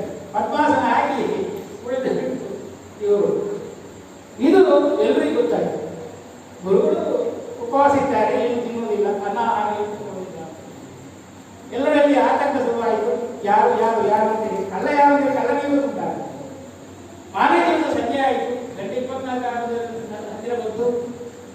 ಕೊನೆಗೆ ಒಬ್ಬ ಬಂದು ಉಚ್ಚಂಡವಾಗಿ ಇವರ ಕಾಲಿಗೆ ಇವರು ಕೂತ್ಕೊಂಡಲ್ಲಿಗೆ ಬಂದು ಅಡ್ಡ ಬಿದ್ದಾರೆ. ಅಡ್ಡ ಬಿದ್ದು ಹೇಳಿದಾಗೆ, ನಾನು ಕೂದಲಲ್ಲ ಆ ಕೊಟ್ಟದ್ದು ನಾನು ಅವರಿಗೆ ಒತ್ತಾಯ ಮಾಡಿ ಉಳಿಸಿದ್ದು, ಆದ ಕಾರಣ ದಯವಿಟ್ಟು ನನ್ನನ್ನು ಕ್ಷಮಿಸಿ. ನಂತರ ಆ ಕುಡಿದವರು ಕಾಲುಗಳಿಗೆ ಬಿದ್ದು ಹೇಳಿದಾಗೆ, ಇದು ನಾವು ಕುಡಿಯುವುದಿಲ್ಲ ಎಂಬುದಾಗಿ. ನಂತರ ಅವರೇ ತಂದಂತಹ 2 ಕಿತ್ತಳೆ ಹಣ್ಣುಗಳನ್ನು ಅವರಿಗೆ ಕೊಟ್ಟಾಗಿ, ಹಾಗೆ ಅದನ್ನು ತಿಂದು ಅವರು ನಮ್ಮ ಉಪವಾಸದ ಕೃತವನ್ನು ಹೆಚ್ಚಿಸಿದ್ರು ಎನ್ನುವಂಥದ್ದು ಅವರ ಆತ್ಮವಿಶ್ವಾಸದಲ್ಲಿ ಇದೆ. ನೋಡಿ, ಎಂತಹ ಉದಾತ್ತವಾದಂತಹ ವ್ಯಕ್ತಿತ್ವ. ನೋಡಿ, ನಾವು ನಮ್ಮ ಹೇಳಿಕೊಂಡು ಅಧ್ಯಾಪಕರು ಅಲ್ವಾ, ನಾವೆಲ್ಲ ಈಗ ಶಿಕ್ಷೆ ಬಿಟ್ಟವು. ಶಿಕ್ಷೆ ಅಲ್ವಾ, ಅದು ಶಿಕ್ಷೆ ಆಗುವಾಗ ಅದು ಶಿಕ್ಷಣ ಆಗಬೇಕು. ಕೆಲವೊಮ್ಮೆ ಶಿಕ್ಷೆ ಆದರೆ ಮಕ್ಕಳು ಅವರು ತಿದ್ದಿಕೊಳ್ಳುವುದಿಲ್ಲ, ಅದರಿಂದ ಮತ್ತೆ ಬೇರೆಯೋ ಹೋಗುವಂಥದ್ದು. ಆದ ಕಾರಣ ಸ್ವಯಂ ತಾವೇ ಶಿಕ್ಷಿಸಿಕೊಂಡ ಪರಿಣಾಮವಾಗಿ ಆ ಮಕ್ಕಳು ಇನ್ನೊಂದಿಗೂ ಕುಡಿದಿರಲಿಕ್ಕಿಲ್ಲ ಅಂತ ನಾನು ಭಾವಿಸ್ತೇನೆ. ಆ ನಂತರದಲ್ಲಿ ಇಲ್ಲಿ ಪರಿಣತರಾದಂತಹ ಅನೇಕ ಶಿಷ್ಯರು ಈಗಿನವರಿಗೆ ಕೆಲವೊಮ್ಮೆ ನಮ್ಮ ಆ ಕಾಲದಲ್ಲಿ ನಮ್ಮ ದುರ್ಗದಿವ ಬೇಕಾದಂತಹ ಇದರ ದಾಖಲಾತಿಗಳಿರಲಿಲ್ಲ. ಅದಲ್ಲದೆ ಈ ಸಂಘದ ಕಲಾವಿದರಾದಂತಹ ಕೇದಗಿರಿ ಗುಡ್ಡಪ್ಪು ಕೂಡ ಪ್ರಖ್ಯಾತರಾದಂತಹ ವೇಷಧಾರಿ, ಅರ್ಥಧಾರಿ, KV ನಾರಾಯಣ ರೈ ಬಣ್ಣದ ವೇಷಧಾರಿ, ಮುದಿಯಾರ್ ನಾರಾಯಣ ರೈ, ಹೀಗೆ ಅನೇಕ ಜನ ಕಲಾವಿದರು ಇಲ್ಲಿಂದ ಆಗಿ ಹೋಗಿದ್ದಾರೆ. ಅದೇ ರೀತಿಯಲ್ಲಿ ತದನಂತರ ಮಾಂಬಾಡಿಯವರು ಇಲ್ಲಿ ಬಂದು ಅವರನ್ನು ಕರೆಸಿ ಇಲ್ಲಿ ಯಕ್ಷ ಶಿಕ್ಷಣವನ್ನು ಕೊಟ್ಟು ಹಿಮ್ಮೇಳವನ್ನೆಲ್ಲ ಆ ಯಕ್ಷ ಮಾಂಬಾಡಿಯವರ ಶಿಷ್ಯರಿಗೆ ನಮ್ಮ ಯಕ್ಷಗುರುಗಳಾದಂತಹ ಬನಾರಿಯವರೇ ಇದ್ದಾರೆ. ನೋಡಿ ತಂದೆಯಂತೆ ಮಗ ಅಂತ ಹೇಳಿದ ಹಾಗೆ ಕೀರ್ತಿಶೇಷರಾದಂತಹ ವಿಷ್ಣು ಭಟ್ರು ಈ ಎಲ್ಲ ಶಿಕ್ಷಣಕ್ಕೆ ಯಾವ ಉಪಕಾರವನ್ನು ಪ್ರತಿಫಲವನ್ನು ಅವರು ಪಡೆಯಲು ಉಚಿತವಾಗಿ ಮಾಡಿದ್ದೆಲ್ಲವೂ ನಮ್ಮ ವಿಶ್ವವಿನೋದ ಬನಾರಿಯವರು ಪ್ರಖ್ಯಾತರಾದಂತಹ ಆ ಕಾಲದ ಪ್ರಖ್ಯಾತರಾದಂತಹ ಭಾಗವತರ ಜೊತೆಗೆ ಸರಿಸಾಟಿಯಾಗಿ ಭಾಗವತಿಕೆಯನ್ನು ಮಾಡಿದರು. ನಾವೆಲ್ಲ ಸದಸ್ಯರು ನಾವೆಲ್ಲ ಹೇಳುತ್ತಿತ್ತು ಅವರು ಇತ್ತೀಚೆಗೆ ಅವರಿಗೊಂದು ಅಪಘಾತವಾದ ನಂತರ ಅವರು ವೇದಿಕೆಯಲ್ಲಿ ಹಾಡುವುದನ್ನು ನಿಲ್ಲಿಸಿಬಿಟ್ಟು ಇದು ಕಲಿಸ್ತಾರೆ ಉಚಿತವಾಗಿ. ನಾವೆಲ್ಲ ಹೇಳೋದಿಲ್ಲ ಅವರು ಪದ ಹೇಳಿದಾಗ ಅರ್ಥ ಹೇಳದವ ಮತ್ತೆ ಅವರಿಂದ ಅರ್ಥ ಹೇಳಲಿಕ್ಕೆ ಸಾಧ್ಯ ಇಲ್ಲ. ಅವರು ಪದ ಹೇಳಿದ್ರೆ ಯಾರಾದ್ರೂ ಅರ್ಥ ಹೇಳಲಿಕ್ಕೆ ಆಗುದಿಲ್ಲ ಅಂತೇಳಿ ಆದರೆ ಒಬ್ಬ ಕಲಿಯುವ ಹೊಸಬ ಆಗಲಿಲ್ಲ ಅಂತೇಳಿ ಆದರೆ ಮತ್ತೆ ಅವರಿಗೆ ತೀರ್ಮಾನದಲ್ಲಿ ಅವರಿಗೆ ಹೇಳಲಿಕ್ಕೆ ಸಾಧ್ಯ ಇಲ್ಲ ಅಂತ ಹೇಳಿದ್ರೆ ಅಷ್ಟು ಸ್ಫುಟವಾಗಿ ಅಕ್ಷರಗಳ ಪ್ರಸಂಗ ಜ್ಞಾನ ಅಂತಿಷ್ಟು ಎಲ್ಲ ಪ್ರಸಂಗಗಳು ಕೂಡ ವಾಯುಪಾಠದಲ್ಲಿ ಕೂಡ ಅವುಗಳನ್ನು ಸ್ಪಷ್ಟವಾಗಿ ಸ್ಫುಟವಾಗಿ ಅವರ ಮುಖವನ್ನು ಎತ್ತಿ ರಸಭರಿತವಾಗಿ ವೀರರಸ ಅಂದರೆ ವೀರರಸ, ಶೃಂಗಾರ ಅಂದರೆ ಶೃಂಗಾರ, ಶೋಕ ಅಂದರೆ ಶೋಕ, ಹೀಗೆ ಆವಾಗ ತನ್ನಿಂದಾನೇ ಅರ್ಥಧಾರಿಗೆ ಆ ಪ್ರೇರಣೆ ಸ್ಫೂರ್ತಿ ಬರಬೇಕು. ಈಗಲೂ ಅವರು ಯಾವುದೇ ಪ್ರತಿಭೆ ಇಲ್ಲದೆ ಕಲಿಕಾರ್ಥಗಳಾಗಿ ಬರುವವರಿಗೆ ಉಚಿತವಾಗಿ ಅವರು ಕೂಡ ಭಾಗವತಿಕೆಯನ್ನು ಕಲಿಸ್ತಾರೆ. ಆನಂತರ ಮಾಪಾಡಿಯವರು ಚೆಂಡೆ ಬದಲ ಎನ್ನುವ ವಾದದಲ್ಲಿ ಪ್ರಸಿದ್ಧರಾದಂತಹ ನಮ್ಮ ಕುಮಾರ ಸುಬ್ರಹ್ಮಣ್ಯ ಬಳಪುಂಜ ಅಂತವರೆಲ್ಲ ಅವರ ಇಲ್ಲಿ ಕಲಿತು ಹೋದವರು. ಆ ಕಾಲದಲ್ಲಿ ಇಲ್ಲಿ B A ಚೆನ್ನಯ್ಯನಗೌಡ, B H Honnappagowda ಮೊದಲಾದವರಲ್ಲಿ ಬೇಕಾದಷ್ಟು ಜನ ಇದ್ದಾರೆ. ಇದೆಲ್ಲ ನಮ್ಮ ಮಾಸ್ಟರ್ ವಿಷ್ಣು ಭಟ್ ಅವರ ಕೊಡುಗೆ. ಇದು ಯಕ್ಷಗಾನಕ್ಕೆ ಸಂಬಂಧಪಟ್ಟ ಹಾಗೆ ಆಗುತ್ತೆ. ಇನ್ನು ಅತಿರಥ ಮಹಾರಥರ ಮಧ್ಯೆ ವಿಜೃಂಭಿಸಿದಂತಹ ವ್ಯಕ್ತಿಗಳು ಯಾರು? ನಮ್ಮ ಮಾಸ್ಟರ್ ವಿಷ್ಣು ಭಟ್. ಒಂದು ಘಟನೆಯನ್ನು ಮಾತ್ರ ನನಗೆ ಸಮಯ ಒಂದು ಈ ಯಕ್ಷಗಾನದಲ್ಲಿ ಬೇಕಾಗಿತ್ತು ಪ್ರತ್ಯುತ್ಪನ್ನ ಮತಿತ್ವ ಅಂತ ಹೇಳೋದು. ಕೂಡಿಗಳು ನೋಡಿ ಯಾವುದೋ ಮತ್ತೆ ಆಗ ಕೊಲಂಬೆ ಪುಟ್ಟಣ್ಣಗೌಡರು ವಿದ್ವಾನ್ ಅವರು ಅಚ್ಚಗನ್ನಡದಲ್ಲಿ ಕಾವ್ಯವನ್ನು ಬರೆದವರು. ಅವರು ಕಪ್ಪಿಗರ ಕಾವ ಕಂಡಯ್ಯ ಬಂದವರು ಕಪ್ಪಿಗರ ಕಾವ ಅವರು ಬರೆದದ್ದು ಅಚ್ಚಗನ್ನಡದಲ್ಲಿ ತನ್ನ ಒಂದು ಕಾವ್ಯವನ್ನು ಬರೆದವರು ಕೊಲಂಬೆ ಪುಟ್ಟಣ್ಣಗೌಡರು ವಿದ್ವಾಂಸರು. ಅಂಗದ ಸಂಧಾನ ಪ್ರಸಂಗ ಕೊಲಂಬೆ ಪುಟ್ಟಣ್ಣಗೌಡರ ಪ್ರಹಸ್ತ ನಮ್ಮ ಗುರುಗಳ ಅಂಗ ಪ್ರಸಂಗ ಪದ್ಯ ಸಾಕ್ತಾ ಇದ್ದು ಪದ್ಯ ಸಾಗಿ ಪರಿಚಯ ಹೇಳಿದರು. ಯಾರು? ಅಂಗ. ನಾನು ಯಾರು ಹೇಳುವಂಥದ್ದು ಕೀರ್ಕಣ ಮಾಡಿದವರು ಅಂಗದ ಹೇಳಿ ಹೀಗೆ. ಆಗ ಅವರು ಕೂಡಲೇ ಹೇಳಿದ್ರು, ಓಹೋ ಕಿರಿಕಿರಿ ಕಾಡಿನಿಂದ ಬಂದ ಮರಿಮಂಗನ ಕಿರಿಕಿರಿ ಕಾಡಿನಿಂದ ಬಂದ ಮರಿಮಂಗನ ಕೂಡ ಇವರು ಹೇಳಿದ್ರು. ನಮ್ಮಲ್ಲಿ ತುಂಬಾ ಜನ ಇದ್ದಾರೆ. ಕೆಲವರು ಸಣ್ಣಣ್ಣ ಅಂತ ಕೆಲವರು ಕರೀತಾರೆ, ಕೆಲವರು ದೊಡ್ಡಣ್ಣ ಅಂತ ಕರೀತಾರೆ, ಕೆಲವರು ಪುಟ್ಟಣ್ಣ ಅಂತ ಕರೀತಾರೆ. ಇದರಲ್ಲಿ ನೀನು ಯಾರು? ಸಣ್ಣಣ್ಣನ, ದೊಡ್ಡಣ್ಣನ, ಪುಟ್ಟಣ್ಣನ ಅಂತೇಳಿ ಬಹಳಷ್ಟು ಅವರು ಹೀಗೆ ಅಷ್ಟು ಸ್ಫೂರ್ತಿಯಾಗಿ ಪ್ರಸಂಗಕ್ಕೆ ಯಾವುದೇ ರೀತಿಯ ನೃತ್ಯ ಬರದೆ, ಕಥೆಗೆ ಯಾವುದೇ ರೀತಿಯ ದಟ್ಟಬಾರದ ರೀತಿಯಲ್ಲಿ ಪ್ರಸಂಗವನ್ನು ಕೊಂಡು ಹೋಗುವಂತಹ ಒಂದು ಚಾತಕತೆ ಎಂಬುದನ್ನು ಅವರ ಬರಹಗಳನ್ನು ಓದಿದಾಗ ನನಗೆ ಅರ್ಥ ಆಗುತ್ತೆ. ಅದೇ ರೀತಿಯಲ್ಲಿ ನನಗೆ ವಿಶೇಷವಾಗಿ ಅವರ ಪ್ರಗತಿ ಚಿಕಿತ್ಸಕರು ಅವರು ಸ್ವಯಂ ಪ್ರಗತಿ ಚಿಕಿತ್ಸಕರವರು ಬಾಕಿದ್ದು ಅವರ ಪ್ರಿಯ ಶಿಷ್ಯನಾದಂತಹ ಎದುರಲ್ಲಿ ಕುಟುಂಬಗಳು ಜ್ವರವನ್ನು ಮಡಗಿದ್ದು 3 ದಿವಸ ಇವರೇ ನೋಡಿ, ಗಮನಿಸಬೇಕು, ಇವರ ಮನೆಯಲ್ಲಿಯೇ ತಮ್ಮ ಮಗನಂತೆ 3 ದಿವಸ ಕೆಳಗಡೆ ಕುಟುಂಬದವರಿಗೆ ಇವರೇ ಚಿಕಿತ್ಸೆಯನ್ನು ಆ ಕಾಲದಲ್ಲಿ ನಿಂತು ಅವರನ್ನು ಬದುಕಿದ್ದರು ನಮ್ಮ ಕೀರ್ತಿಶೇಷರು. ಅಂತಹ ವ್ಯಕ್ತಿತ್ವ ಇರುವಂಥವರು ಶಿಷ್ಯರ ಮೇಲೆ ಅಷ್ಟು ವಾತ್ಸಲ್ಯ. ಹಾಗೆ ಅದರ ಜೊತೆಯಲ್ಲಿ ನನಗೆ ತುಂಬಾ ಖುಷಿಯಾದದ್ದು ಇವರ ಯಕ್ಷಗಾನದ ಜೊತೆಯಲ್ಲಿ ಇವರ ಕಾವ್ಯ. ಇನ್ನೊಂದು ಖುಷಿಯಾದ ಈ ಅವರ ಸಾಹಿತ್ಯ. ಈ ಸಾಹಿತ್ಯದ ಜೊತೆಗೆ ಅವರ ವ್ಯಕ್ತಿತ್ವ. ನಾವೀಗ ತುಂಬ ದೊಡ್ಡ ದೊಡ್ಡ ಶಬ್ದಗಳೆಲ್ಲ ಕೆಲವು ದೊಡ್ಡ ದೊಡ್ಡ ವ್ಯಕ್ತಿಗಳೆಲ್ಲ ಹೇಳ್ತಾರೆ ವೇದಿಕೆಗಳೇ ವಸುದೈವ ಕುಟುಂಬ. ಆದರೆ ಕೆಲವೊಮ್ಮೆ ಅದು ವೇದಿಕೆಗಳಲ್ಲಿ ಮಾತ್ರ ಹೇಳುವಂಥದ್ದು, ಬೆಂಡೆಕಾಯಿ ಅಕ್ಷರಗಳು ಪತ್ರಿಕೆಗಳೇ ಬರ್ತದೆ. ಆದರೆ ಅವರ ನಡವಳಿಕೆಗಳಲ್ಲಿ ಕೆಲವೊಮ್ಮೆ ಅದು ಇರುವುದಿಲ್ಲ ಎನ್ನುವಂಥದ್ದು ಕೆಲವೊಮ್ಮೆ ನಮಗೆ ಅರಿವಿಗೂ ಬರ್ತದೆ. ಆದರೆ ಇವರು ಆಗಲ್ಲ. ಹಿರಿಕಾಡಿನಿಂದ ಬರುವಾಗ ಅವರ ಜೊತೆಗೆ ಒಂದು ಮುಸ್ಲಿಂ ಕುಟುಂಬವು ಬಂದಿರ್ತದೆ, ಪ್ರೀತಿ ಬರುತ್ತೆ.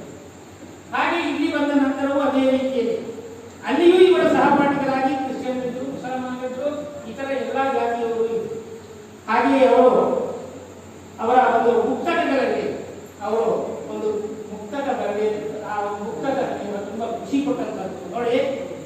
ಅವರು ಸಮಭಾವ, ನಾವು ಏನು ನಮ್ಮ ಕುವೆಂಪುರವರ ವಿಶ್ವಮಾನವತೆ ಅಂತ ನಾವು ಏನು ಹೇಳ್ತೇವೋ ಅವರ ಸಂದೇಶ ಸರ್ವರಲ್ಲಿ ಸಮಭಾವ, ವಿಶ್ವಮಾನವ ಸಂದೇಶ ನಾವು ಹೇಳ್ತೇವೋ ಆ ಕಾಲದಲ್ಲಿ ನಮ್ಮ ಇವರು ಕೂಡ ನಮ್ಮ ಮಾಸ್ಟರ್ ಅವರು ಕೂಡ ಅಂತಹ ವಿಶ್ವಮಾನವ ಸಂದೇಶವನ್ನು ಸಾರಿದರು. ಅವರೊಂದು ಪುಸ್ತಕದಲ್ಲಿ ಹೇಳ್ತಾರೆ, ಹರಿಜನರೆಂದರೆ ಹರಿದಾರಿ ದೂರ ಸರಿಯುವುದೇಕೆ ಏಕೆಮ್ಮೈ ಸರಿಯುವುದೇಕೆ ನಮ್ಮದೇನು ವೈರ. ಹರಿಜನರೆಂದರೆ ಹರದಾರಿ ದೂರ ಸರಿಯುವುದೇಕೆ ನಮ್ಮದೇನು ವೈರ. ಪರಮಾತ್ಮ ನಿಧಿಗಳು ನಾವೆಲ್ಲರೊಂದೇ, ಪರಮಾತ್ಮ ನಿಧಿಗಳು ನಾವೆಲ್ಲರೊಂದೇ, ಪರಮಾತ್ಮನೊಬ್ಬನೇ ನಮಗೆಲ್ಲ ತಂದೆ. ನೋಡಿ, ಇಂತಹ ಅದ್ಭುತವಾದಂತಹ ಸಂದೇಶವನ್ನು ನಮ್ಮ ಸಮಾಜಕ್ಕೆ ಕೊಟ್ಟಂತಹ ಒಂದು ನಾವು ನಿಜವಾಗಿಯೂ ಹೆಮ್ಮೆ ಪಡಬೇಕು. ನಮ್ಮ ಜೀವನದಲ್ಲಿ ಬರೇ ಬರೆದದ್ದು ಮಾತ್ರ ಹೇಳುವಂಥದ್ದು, ಕೆಲವೊಮ್ಮೆ ಮಾತು ಮತ್ತು ಕೃತಿ ಕೆಲವೊಂದು ಬೇರೆ ಬೇರೆ ಆಗಿದೆ. ಆದರೆ ಮಾತು ಮತ್ತು ಕೃತಿಯಲ್ಲಿ ಎರಡರಲ್ಲಿಯೂ ಕೂಡ ಅವರು ಅದನ್ನು ತೋರಿಸಿಕೊಟ್ಟರು ನಮ್ಮದಾಗಿ. ಹಾಗೆಯೇ ಅವರು ನಾನು ಇತ್ತೀಚೆಗೆ ನಮ್ಮ ಗುರು ಸಮಾನದಲ್ಲಿ ಕಲಿಸಿದ ಗುರು ಸಮಾನವಾದ ಪ್ರೊಫೆಸರ್ ಶ್ರೀಕೃಷ್ಣ ಭಟ್ ಅವರು ಮೊನ್ನೆ ಈ ಸಿಕ್ಕಿದ್ರು. ನಿಮಗೆ ಗೊತ್ತಿದ್ರು ಕಾಸರಗೋಡ ಶ್ರೀಕೃಷ್ಣ ಭಟ್ ಅವರು ಮಾತಾಡಿದಾಗ ಹೇಳಿದ್ರು, ಈಗ ನಾನು ಹೇಳಿದೆ ಈಗೇನು ಕಾರ್ಯಕ್ರಮ ಎಲ್ಲ ಆಗ ಹೇಳಿದ್ರು, ನಾನು ಅವರ ಕಾದಂಬರಿ ನನಗೆ ಓದುವ ಹುಚ್ಚನ್ನು ಹಿಡಿಸಿದ ಅವರ ಪತ್ತೇದಾರಿ ಕಾದಂಬರಿ ಯಾವುದು, ರುಂಡವಿಲ್ಲದ ಮುಂಡ, ಕರವಸ್ತ್ರ, ಸಿಂಗಾರದ ಉಂಗುರ ಮೊದಲಾದಂತಹ ಪತ್ತೇದಾರಿ ಕಾದಂಬರಿಗಳನ್ನು ಆ ಕಾಲದಲ್ಲಿ ಅವರು ಬರೆದರು. ಕಾವ್ಯ ಕುಸುಮಗಳು ಬರುವಂತಹ ಒಂದು ಕವನ ಸಂಕಲನವನ್ನು ಬರೆದಿದ್ರು. ಅದೇ ರೀತಿಯಲ್ಲಿ ಇತರ ಯಕ್ಷಗಾನ ಕೃತಿಗಳನ್ನು ಬರೆದಿದ್ದಾರೆ. ಕೆಲವು ಕೃತಿಗಳು ಇನ್ನೂ ಕೂಡ ಅಚ್ಚು ಹಾಕಿಸುತ್ತಿದೆ. 50ರಿಂದ ಮೇಲೆ ಅವರ ಕೃತಿಗಳು ಇವೆ.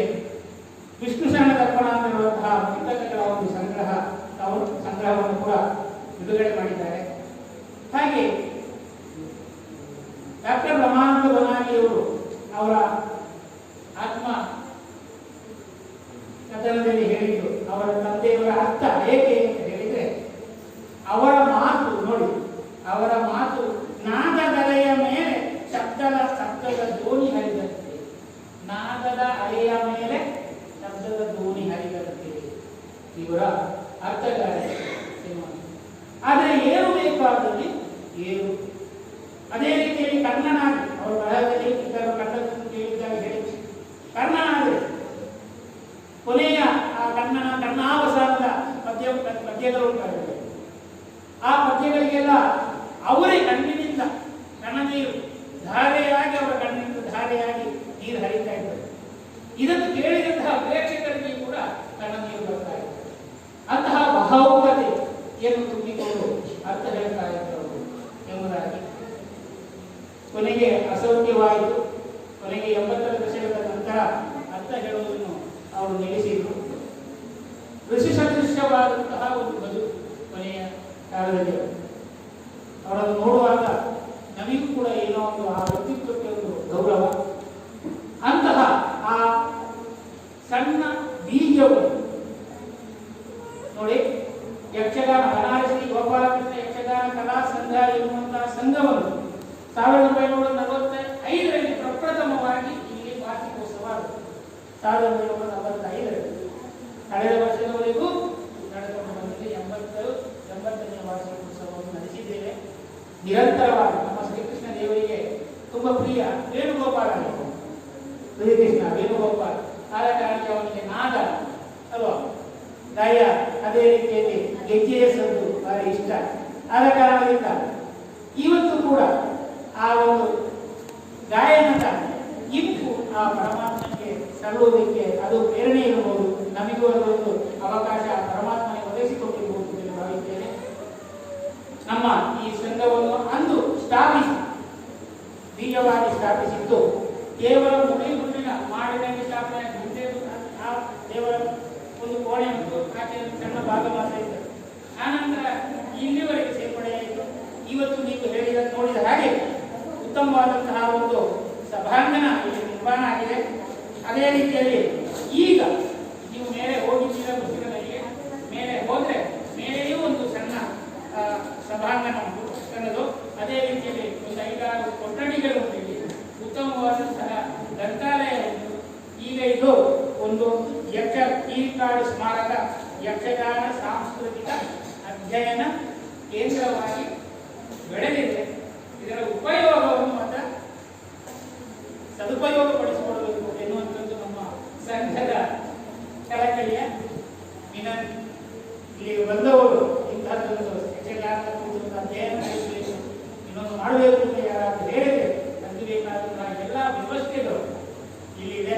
ಅದೇ ರೀತಿಯಲ್ಲಿ ಯಕ್ಷಗಾನದಲ್ಲಿ ಕಲಿಯುವುದರಲ್ಲಿ ಆಸಕ್ತಿ ಇರುವವರಿಗೆ ಉಚಿತವಾದ ಶಿಕ್ಷಣವನ್ನು ಕೊಡಲಾಗ್ತದೆ. ಈಗ ನಮ್ಮ ವಿಶ್ವವಿನೋದ ಮನಾಲಿಯವರ ಸೊಸೆ ಅವರು ಯಕ್ಷಗಾನ ನಾಟ್ಯದ ವೇದಿಕೆಯನ್ನು ಮಕ್ಕಳಿಗೆ ಉಚಿತವಾಗಿ ನಡೆಸಿಕೊಡ್ತಾರೆ. ಗುರುಗಳು ಭಾಗವತಿಯನ್ನು ನಡೆಸಿಕೊಡ್ತಾರೆ. ಜನ ಇದ್ದರೆ ಒಳ್ಳೆಯ ಜನ ಇದ್ದರೆ ಹಿನ್ನೆಲೆಯನ್ನು ಕೂಡ ವ್ಯವಸ್ಥೆ ಮಾಡಿಸುವಂತಹ ಇದೆ, ಮಾಡಿಸಬಹುದು. ಹಾಗೆ ಅಧ್ಯಯನ ಮಾಡುವುದಾದ್ರೆ ಇಲ್ಲಿ ಉಳ್ಕೊಂಡೆ ಯಾರಾದರೂ ಅಧ್ಯಯನ ತಿಳಿದು ಬಂದರೆ ಇಲ್ಲಿ ಉಳ್ಕೊಂಡೇ ಅವರಿಗೆ ಅಧ್ಯಯನ ಮಾಡುವುದಕ್ಕೆ ಮೇಲೆ ಕೊಠಡಿಗಳಲ್ಲಿ ರೂಮ್ಗಳಿವೆ, ಎಲ್ಲ ವ್ಯವಸ್ಥೆಗಳು ಉಂಟು. ಹಾಗೆ ಉಳ್ಕೊಂಡೇ ಅಧ್ಯಯನ ಮಾಡುವುದಕ್ಕೆ ವ್ಯವಸ್ಥೆಗಳಿವೆ. ಅಂತಹ ಒಂದು ಮಹಾನ್ ಸಾಧನೆಗೆ ಪ್ರೇರಣೆಯನ್ನು ನೀಡಿದಂತಹ ಮಹಾನ್ ವ್ಯಕ್ತಿತ್ವ ಕೀರಿಕಾಡು ಮಾಸ್ಟರ್. ಕೊನೆಯದಾಗಿ ನನಗೆ ಹೇಳಲಿಕ್ಕಿರುವುದು ಇಷ್ಟೇ, ಒಂದು ವೇಳೆ ನಮ್ಮ ಯಕ್ಷಗಾನ ಅಕಾಡೆಮಿಗಳು ಅಥವಾ ಯಾವುದಾದ್ರೂ ಯೂನಿವರ್ಸಿಟಿಗಳು ಮಾಡಬೇಕಾದಂತಹ ಕೆಲಸವನ್ನು ಏಕಾಂಗಿಯಾಗಿ ನಮ್ಮ ಕೀರಿಕಾಡು ಮಾಸ್ಟರ್ ವಿಷ್ಣುಭಟ್ ಅವರು ಇಲ್ಲಿ ಮಾಡಿದ್ದಾರೆ.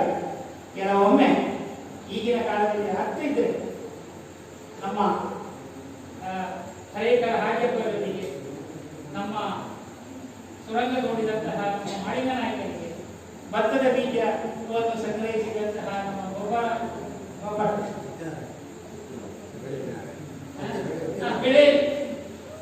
ಬೆಳೆ ಸತ್ಯನಾರಾಯಣ ಇವರಿಗೆಲ್ಲ ಪದ್ಮಶ್ರೀ ಸಿಕ್ಕಿದಾಗ ಇಂತಹ ಒಂದು ಗ್ರಾಮೀಣ ಪ್ರದೇಶದಲ್ಲಿ ಇಂತಹ ಒಂದು ಅಭೂತಪೂರ್ವವಾದಂತಹ ಸಾಹಸ ಮತ್ತು ಸಾಧನೆಯನ್ನು ಮಾಡಿದಂತಹ ವಿಷ್ಣುಭಟ್ಟಿಗೆ ಖಂಡಿತವಾಗಿಯೂ ಪದ್ಮಶ್ರೀ ಬರಬಹುದಿತ್ತು. ಬರದಿದ್ದು ತೊಂದರೆ ಇಲ್ಲ. ಅವರ ಆತ್ಮ ನಮ್ಮೆಲ್ಲರ ಈ ಕಾರ್ಯಕ್ರಮ ನೋಡಿ ಅಮೂರ್ತವಾಗಿ ಇದ್ದಂತಹ ಆತ್ಮ ನೋಡಿ ಸಂತೋಷ ಪಡಬಹುದು. ನಮ್ಮೆಲ್ಲರ ಮೇಲೆ ಅವರ ಕೃಪಾಕರ ಇರಲಿ. ಈ ಸಂಸ್ಥೆ ಇನ್ನು ಮುಂದೆಯೂ ಬೆಳವಣಿಗೆಯಾಗಿ ಇದಕ್ಕೆಲ್ಲ ನಿಮ್ಮ ಸಹಕಾರ ಇರಲಿ ಎಂಬುದಾಗಿ ಆಶಿಸ್ತಾ ಇಲ್ಲಿ ಅವರ ಸಂಸ್ಮರಣೆಯನ್ನು ಮಾಡುವುದಕ್ಕೆ ಆ ಅದಮ್ಯ ಚೇತನಕ್ಕೆ ಮತ್ತೊಮ್ಮೆ ಮನಸಾರೆ ಶಿರಸ ವಹಿಸ್ತಾ ಇಲ್ಲಿ ಈ ಸಂಸ್ಮರಣೆಯನ್ನು ಮಾಡುವುದಕ್ಕೆ ಅವಕಾಶವನ್ನು ಮಾಡಿಕೊಟ್ಟಂತಹ ಎಲ್ಲ ಇದರ ಪದಾಧಿಕಾರಿಗಳಿಗೂ ಸಂಘಟಕರಿಗೂ ವಂದನೆ ಸಲ್ಲಿಸ್ತಾ ನಿಲ್ಲಿಸ್ತೇನೆ. ಯಕ್ಷಗಾನ ಜಯಂತಿಗೆ ಕಾರ್ಯಕ್ರಮದ ಮುಖ್ಯ ಅತಿಥಿ ಶ್ರೀ ಗೋಪಾಲ ಕೃಷ್ಣ ಭಟ್, ವ್ಯವಸ್ಥಾಪಕ ನಿರ್ದೇಶಕರು, ವಾಹಕ ಸಮೂಹ ಸಂಸ್ಥೆ ಪುತ್ತೂರು. ಇದು ಸಭೆಯನ್ನು ಉದ್ದೇಶಿಸಿ ಮಾತನಾಡಿದ್ದು ಗೋಪಾಲಕೃಷ್ಣ ದೇವರ ಪೂಜೆಯೊಂದಿಗೆ ಆದ ಕಾರ್ಯಕ್ರಮ ತುಂಬ ಅರ್ಥಪೂರ್ಣವಾಗಿ ಆಗ್ತಾ ಇದೆ. ಮುಂದೆ ಬಹುಶಃ ಇಲ್ಲಿ ಚುಟುಕು ಕವಿಗೋಷ್ಠಿ ಕೂಡ ಆಗಲಿದೆ. ಚುಟುಕು ಕವಿಗೋಷ್ಠಿ ಒಂದು ಅತ್ಯಂತ ಖುಷಿ ಪಡುವ ಸಂಗತಿ ಅಂತ ಹೇಳಿದರೆ, ಇಲ್ಲಿ ಭಾಗವಹಿಸುವ ಕವಿಗಳು ಬಾಲಕರು. ಯಾವುದೇ ಒಂದು ವ್ಯವಸ್ಥೆ, ಒಂದು ಕಲೆ, ಒಂದು ಕಾವ್ಯ ಉಳಿಬೇಕಾದ್ರೆ ಅದರಲ್ಲಿ ಮಕ್ಕಳ ಪಾತ್ರ ಬಹಳ ದೊಡ್ಡದಿರಬೇಕು. ಇವತ್ತಿನ ಕಾಲಘಟ್ಟದಲ್ಲಿ ನೀವು ಹಳ್ಳಿಗಳಲ್ಲಿ ಬಂದು ನೋಡಿದರೆ ಎಲ್ಲ ಕಡೆ ಹಿರಿಯ ತಲೆಗಳೇ ಕಾಣ್ತಾ ಇದೆ. ಒಂದು ಸಮಾರಂಭಕ್ಕೆ ಹೋಗಲಿ, ಒಂದು ಯಾವುದೇ ರೀತಿಯ ಮದುವೆ ಮುಂಚೆ ಕಾರ್ಯಕ್ರಮಕ್ಕೆ ಹೋದರೂ ಕೂಡ ಅಲ್ಲಿ ಕಾಣುವಂಥದ್ದು ಹಿರಿಯ ತಲೆ. ಮಕ್ಕಳೆಲ್ಲ ಊರು ಬಿಟ್ಟು ನಗರದಲ್ಲಿ ಬಹಳ ಕಾಲ ಆಗಿದೆ. ಅಂತಹ ಸಂದರ್ಭದಲ್ಲಿ ಇಂತಹ ಒಂದು ಗ್ರಾಮೀಣ ಪ್ರದೇಶದಲ್ಲಿ ಚುಟುಕು ಕವಿಗೋಷ್ಠಿಯನ್ನು ಏರ್ಪಡಿಸಿ ಮುಂದಿನ ಜನಾಂಗವಾದ ಮಕ್ಕಳನ್ನು ಕಾವ್ಯದೆಡೆಗೆ, ಕವಿತ್ವದೆಡೆಗೆ ತರಲಿಕ್ಕೆ ಇಲ್ಲಿನ ವ್ಯವಸ್ಥಾಪಕರು ತುಂಬ ಒಂದು ಮುಂದಾಲೋಚಿತವಾದ ಕಾರ್ಯಕ್ರಮ ಹಾಕೊಂಡಿದ್ದಾರೆ. ಈ ಕಾರ್ಯಕ್ರಮ ಶುಭವಾಗಲಿ. ಭಾಗವಹಿಸುವ ಎಲ್ಲ ಮಕ್ಕಳು ಮುಂದೆ ಕವಿಗಳಾಗಲಿ, ಚುಟುಕುಗಳು. ಕಾವ್ಯದಲ್ಲಿ ಬಹಳ ವಿಧಗಳಿವೆ. ಅದರಲ್ಲಿ ಈ ಚುಟುಕು ಕವಿತ್ವಗಳು, ಕಾವ್ಯ ರಚನೆ, ಅದಕ್ಕೆ ಭಾಷೆಯ ಮೇಲೆ ಹಿಡಿತ ತುಂಬಬೇಕಾಗ್ತದೆ ಕಾವ್ಯದಲ್ಲಿ. ನಿಮಗೆಲ್ಲ ಇಲ್ಲಿ ಆರಾಧಿಸಲ್ಪಡುವ ಗೋಪಾಲಕೃಷ್ಣ, ಹಾಗೆ ಅಮೂರ್ತ ರೂಪದಲ್ಲಿರುವ ಗೀತಿಕಾರು ಮಾತ್ರ ಆಶೀರ್ವಾದ ಸಿಗಲಿ. ನೀವೆಲ್ಲ ಮುಂದೆ ಕವಿಗಳಾಗಿ ಮತ್ತೊಮ್ಮೆ ಆಯೋಜಕರಿಗೆ ಶುಭವನ್ನು ಹಾರೈಸುತ್ತೇನೆ. ಬ್ರಹ್ಮಾನಂದ ಬನ್ನಾರಿ ಹಿರಿಯ ವೈದ್ಯರಾಗಿ ಯಕ್ಷಗಾನ ಪುಸ್ತಕದಲ್ಲಿ ಓದಿದ್ದೇನೆ. ಯಕ್ಷಗಾನ ಕ್ಷೇತ್ರದಲ್ಲಿ ಒಂದು ಪ್ರಾತಸ್ಮರಣೀಯರಾಗಿರುವಂತಹ ಕಿರಿಕಾರ ವಿಷ್ಣು ಮಾಸ್ತರ ಕಾಸರಗೋಡಿನ ಪರಿಸರದಲ್ಲಿ ಬಂದಾಗ ಅನೇಕ ಯಕ್ಷಗಾನ ಕ್ಷೇತ್ರದಲ್ಲಿ ತನ್ನ ಸೇವೆಯನ್ನು ಸಲ್ಲಿಸಿದವರು ನಮಗೆ ಸದಾ ನೆನಪಿರುವಂತಹ ಶ್ರೀ ಗೋಪಾಲಕೃಷ್ಣ ಭಟ್ ಅವರ ಹೆಸರ ಜೊತೆಗೆ ಇನ್ನೂ ಅನೇಕರು ಬರ್ತಾರೆ. ಆದರೆ ಹಿರಿಯರಾಗಿರುವಂತಹ ಕಿರಿಕಾಡು ವಿಷ್ಣು ಮಾಸ್ತರ್ ಅವರ ಅಧ್ಯಾಪಕರಾಗಿ ಇದ್ದರು. ಅದರ ಜೊತೆಗೆ ಯಕ್ಷಗಾನ ಕ್ಷೇತ್ರದಲ್ಲಿ ಪ್ರಸಂಗಕರ್ತರಾಗಿ ತನ್ನ ಸೇವೆ ಅದು ಸಾವಿರಾರು ವರ್ಷಗಳಷ್ಟು ಕಾಲ ಇತಿಹಾಸದಲ್ಲಿ ದಾಖಲಾಗಿ ಉಳಿಯುವಂತಹ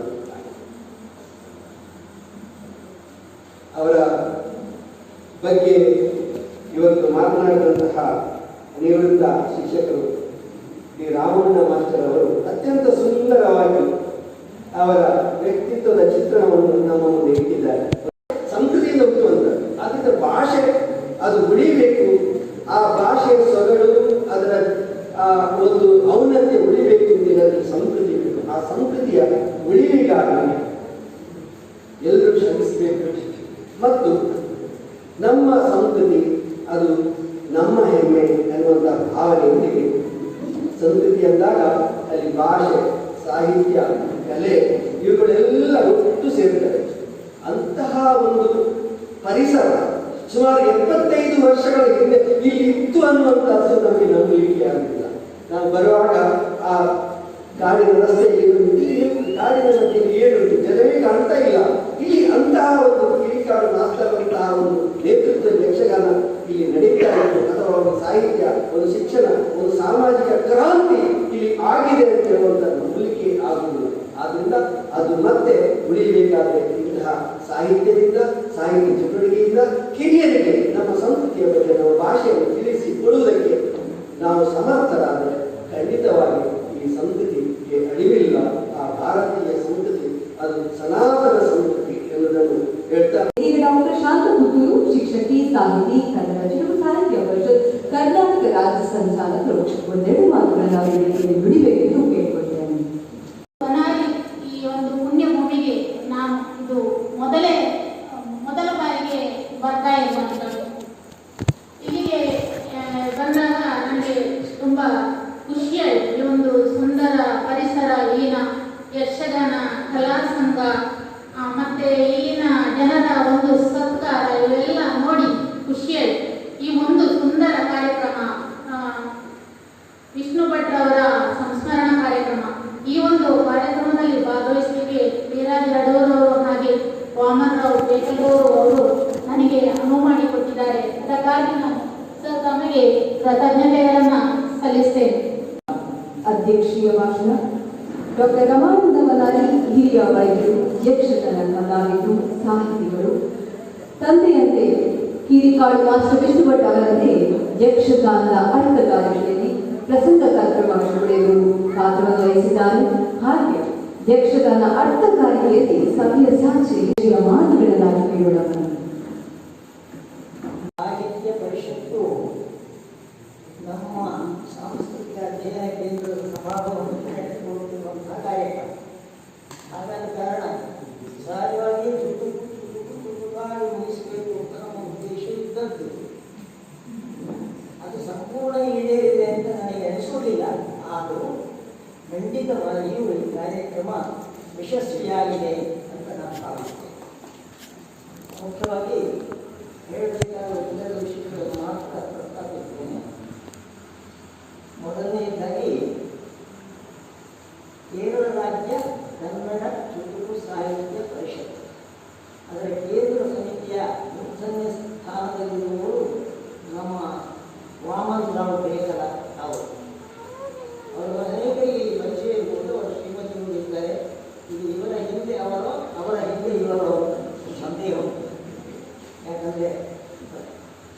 ಅವರು ಪರಸ್ಪರ ಹಿಂದೆ ಮುಂದೆ ಆಗಿ ನಿಂತು ಈ ದೊಡ್ಡ ಕಾರ್ಯಕ್ರಮವನ್ನು ಸಂಯೋಜಿಸಿದ್ದಾರೆ. ವಾಮನರಾವ್ ಲೇಖರ್ ಅವರು ಕನ್ನಡ ಭವನದ ರೂವಾಯಿ ಕನ್ನಡ ದೊಡ್ಡ ಬೃಹತ್ ಗ್ರಂಥಾಲಯವನ್ನು ಸ್ಥಾಪಿಸಿದ್ದಾರೆ. ಸಣ್ಣ ವಿಷಯ ಅಲ್ಲ, ನಾನಲ್ಲಿ ಹೋಗಿದ್ದೇನೆ, ಪ್ರತ್ಯಕ್ಷದರ್ಶಿಯಾಗಿ ಹೇಳುವುದು. ಹಾಗಾಗಿ ಹೆಸರು ವಾಮನ, ಆದರೆ ಅವರ ಹೆಜ್ಜೆಗಳು ತ್ರಿವಿಕ್ರಮನ ಹೆಜ್ಜೆ. ಒಂದು ಸಣ್ಣ ಕೇಂದ್ರದಿಂದ ಪ್ರಾರಂಭಿಸಿ ಇಡೀ ಕಾಸರಗೋಡಿನವರು ಕೇವಲ ಕೆಲವೇ ದಿವಸಗಳಲ್ಲಿ ಆವರಿಸಿಕೊಳ್ಳುವಂತಹ ಒಂದು ದೊಡ್ಡ ಚಮತ್ಕಾರದ ಸಾಮರ್ಥ್ಯ ಅವರಲ್ಲಿ ಇದೆ. ಮತ್ತು ಅವರಿಗೆ ಪೂರಕವಾಗಿ ಅವರೊಂದಿಗೆ ದುಡಿಯುತ್ತಾ ಇರುವಂತಹ ನಮ್ಮ ವಿರಾಜಕರು, ನಮ್ಮ ನೆರೆಕರೆಯವರು, ನೆರೆ ಹೊಡೆಯುವುದು ಮತ್ತೊಂದು ಶಬ್ದ ಉಂಟು, ಆದರೆ ನೆರೆಕರೆಯವರು ಎಂಬುದೇ ಸರಿಯಾದ. ಅವರು ಕೂಡ ಹಾಗೆ, ಅವರು ಚುಟುಕಾಗಿ ಹೇಳ್ತೇನೆ, ಚುಟುಕಾಗಿ ಹೇಳುವುದಾದರೆ ವಿರಾಜ ಅಡೂರವರ ವ್ಯಕ್ತಿತ್ವ ಅರ್ಜುನನ ನೋಡಿ. ಅರ್ಜುನ ಏನು ಮಾಡಿದ? ಲಕ್ಷ್ಯ ಭೇದನ ಮಾಡಿದ. ನಕ್ಷತ್ರ ಇದಲ್ಲ, ಲಕ್ಷ್ಯವನ್ನು ಭೇದಿಸಿ. ಕಾರಣ ಏನಂತಂದರೆ ಅಂತಹ ಒಂದು ಕೇಂದ್ರೀಕೃತವಾದಂತಹ ಮನಸ್ಸಿನ ಶಕ್ತಿ ಇರ್ತದೆ. ಆದ್ದರಿಂದ ಪರ್ಜನ್ಯಾಸ್ತ್ರವನ್ನು ಪ್ರಯೋಗ ಮಾಡಿ ಪಾತಾಳದಿಂದ ಪಾತಾಳ ಗಂಗೆಯನ್ನು ಬರಿಸಿ ನೀರಿಳಿಕೆಯಾದ ಭೀಷ್ಮರಿಗೆ ನೀರು ಕುಡಿಸಿದ ಯಾರು? ಅರ್ಜುನ. ಅಂತ ಒಂದು ದೊಡ್ಡ ಶಕ್ತಿ ಅವರಲ್ಲಿ ಇದೆ. ಈ ಒಂದು ಸಮ್ಮೇಳನವನ್ನು ಸಂಘಟಿಸಬೇಕು, ಪ್ರತ್ಯೇಕವಾಗಿ ಕವಿಗೋಷ್ಠಿಯನ್ನು ಅಳವಡಿಸುವಲ್ಲಿ ಅವರ ಕಳಕದ ಕೊಡುಗೆ ಇದೆ. ಅವರು ಭಾಗವಹಿಸಿದವರು ಗೋಪಾಲ ಭಟ್ ಅವರು ನಿಮಗೆ ಗೊತ್ತಿರಬಹುದು, ಇಲ್ಲಿಯೇ ಸಮೀಪ ಪುತ್ತೂರಿನಲ್ಲಿ ದ್ವಾರಕಾ ಅದನ್ನು ಕೇಂದ್ರವಾಗಿರಿಸಿಕೊಂಡು ರಾಜ್ಯ ಮಟ್ಟದಲ್ಲಿ ಕೇವಲ ಕಟ್ಟಡಗಳ ನಿರ್ಮಾಣದಲ್ಲಿ ಖಂಡಿತವಾಗಿಯೂ ಅವರಲ್ಲಿ ವಿಶೇಷವಾದಂತಹ ಒಂದು ಸಾಮರ್ಥ್ಯ ಇದೆ. ತಂದೆಯವರು 80 ವರ್ಷದವರು, ನೀವೀಗ ಊಹಿಸುವುದಕ್ಕೂ ಸಾಧ್ಯ ಇದೆ. ಅಂತಹ ಒಂದು ಸಂದರ್ಭದಲ್ಲಿ ಈ ಗ್ರಾಮೀಣ ಪ್ರದೇಶವನ್ನು ಯಕ್ಷಗಾನದ ಮೂಲಕ ಸಾಂಸ್ಕೃತಿಕವಾಗಿ ಕಟ್ಟುವಂತಹ ಒಂದು ಕೆಲಸ ಇದು. ಇವತ್ತು ನಮ್ಮ ಗೋಪಾಲಭಟ್ರು ಅದನ್ನೇ ಮಾಡ್ತಾ ಇದ್ದಾರೆ. ಆದರೆ ಆವತ್ತಿನ ಪರಿಸ್ಥಿತಿಗೂ ಇವತ್ತಿನ ಪರಿಸ್ಥಿತಿಗೂ ಬಹಳ ವ್ಯತ್ಯಾಸ.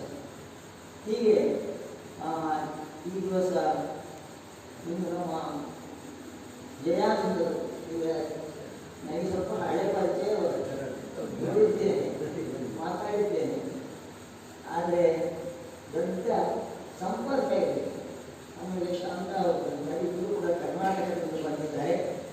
ಅವರಿಗೆ ಪ್ರತ್ಯೇಕವಾದಂತಹ ಕೃತಜ್ಞತೆಗಳನ್ನು ನಮ್ಮ ಸಂಘದ ಪರವಾಗಿ ನಾನು ಹೇಳುತ್ತಾ ಇದ್ದೇನೆ. ಇದರಂತೆ ಎಲ್ಲ ಡಾಕ್ಟರ್ ನಮ್ಮ ಪಕ್ಷಗಳು ಬಂದಿದ್ದಾರೆ. ಗೋವಿಂದ ಭಟ್ ಬಹಳ ಆಶ್ಚರ್ಯ, ಎಂಥ ಒಂದು ಪ್ರೀತಿ ಅಂತಂದರೆ ಅವರಿಗೆ ಬಹುಶಃ ಈ ಉದ್ದೇಶವನ್ನು ನಾನು ಗಳಿಸಲಿಲ್ಲ, ಖಂಡಿತವಾಗಿ ಹೋಗಿರ್ತದೆ. ಅಂತಹ ಒಂದು ಸಹೃದಯತೆ, ಅಂತಹ ಒಂದು ಸೌಹಾರ್ದದ ಮನಸ್ಸು ಅದು ನಮ್ಮ ಪಕ್ಷದವರದ್ದು. ಅಂಥವರು ಬಹಳ ಮಂದಿ ಇಲ್ಲಿ ಬಂದಿದ್ದಾರೆ ಅಂತ ಭಾವಿಸ್ತೇನೆ. ಕವಿ ಹೇಳ್ತಿದ್ದಾರೆ, ಕವಿಗೊಳಿಸ್ತಿದ್ದಾರೆ. ನಮ್ಮ ಈ ಪುರವರು ಇಡೀ ಕಾಸರಗೋಡಿನಲ್ಲಿ ಅವರು ಅಡಿ ಸವಿ ಶಬ್ದಾರ್ಥ ಕೋಶವನ್ನು ಮಾಡಿದ ಏಕೈಕ ಸಾಧಕ. ಸಾಧಕ ರತ್ನ ಬಂತು, ಬಹಳ ಅರ್ಹತೆಯ ಬೆಳೆದಂತು. ಈಗ ನಮ್ಮ 15ನೇ ತಾರೀಕು ಇದೇ 15 ಎಳನೀರು ಶ್ರೀಮಠದಲ್ಲಿ ಮಧ್ಯಾಹ್ನದ ಮೇಲೆ 2:30 ಗಂಟೆಗೆ ನಮ್ಮ 2 ಕೃತಿಗಳು ಕಾಸರಗೋಡಿನ ಸಾಧಕರ ಬಗ್ಗೆ ಬಂದದ್ದು, ಒಂದು ನಾನೇ ಬಂದದ್ದು, ಒಂದು ನಮ್ಮ ಕರ್ಣ ವಸಂತಕುಮಾರ್ ಕರ್ಣ 2 ಕೃತಿಗಳು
ಇಂದಿನ ಕಾರ್ಯಕ್ರಮದ ಘನ ಉಪಸ್ಥಿತಿ ಸ್ಥಾನವನ್ನು ಅಚ್ಚುಕಟ್ಟಾಗಿ ನಿರ್ವಹಿಸಿದಂತಹ ಡಾಕ್ಟರ್ ಶಾಂತಪುತ್ತೂರಿಯವರಿಗೆ ಸ್ಮರಣಿಕೆಯನ್ನಾಗಿರಬೇಕೆಂದು ಜಯಾನಂದ ವಿರಾಜೆ ಹಿರಿಯ ಪತ್ರಕರ್ತರು ಸ್ಮರಣಿಕೆಯನ್ನು ನೀಡಿ ಅಭಿನಂದಿಸಬೇಕೆಂದು ಕೇಳಿಕೊಳ್ತೇನೆ.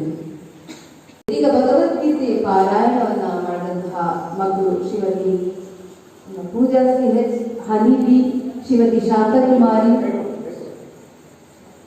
ಕಾವ್ಯಶ್ರೀ, ಶಾವ್ಯಶ್ರೀ, ಮನ್ವಿತಾ, ಅತಿಥಿ, ಗುರುತ್ವಿಕ್, ಕೃತಿ, ಶ್ರೀಮತಿ ಪೂರ್ಣಿಮಾ ಬನಾರಿ, ಈಶ್ವರಿ ಪೃಥ್ವಿ, ಹನ್ವಿತ್, ಸಚಿತ್ ಚಾವಿಗ ಎಲ್ಲ ಮಕ್ಕಳು ಹಾಗೂ ಶ್ರೀಮತಿ ಶಾಂತಕುಮಾರಿ, ಶ್ರೀಮತಿ ಪೂರ್ಣಿಮಾ ಬನಾರಿ ವೇದಿಕೆಗೆ ಬರಬೇಕೆಂದು ಕೇಳಿಕೊಳ್ತೇನೆ.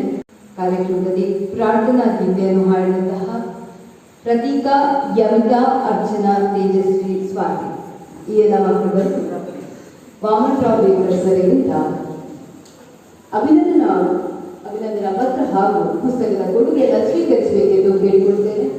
ಚುಟುಕು ಕವಿಗೋಷ್ಠಿ ನಡೆಯಲಿದೆ. ಅದರ ಮೊದಲು 5 ನಿಮಿಷದ ವಿರಾಮ ಇದೆ.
ನಾನೇನು ಮಾಡಿದೆನೋ ರಂಗಯ್ಯ ನೀಯನ್ನ ಕಾಯಬೇಕು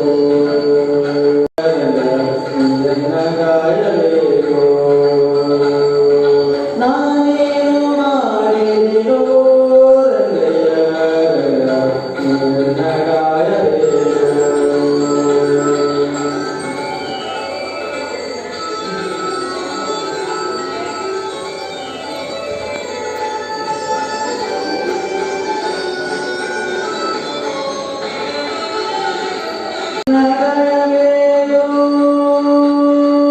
ಈ ದುರ್ಗದ ಯೋಜನೆಯ ಅಧ್ಯಕ್ಷತೆ ವಹಿಸುವಂತಹ ಶಿಕ್ಷಣ ತಜ್ಞರಾದಂತಹ ಶ್ರೀ ವಿ ವಿ ಪ್ರಭಾಕರ್ ಅವರು ವೇದಿಕೆಗೆ ಆಗಮಿಸಬೇಕು ಅಂತ ಕೇಳಿಕೊಳ್ತೇನೆ.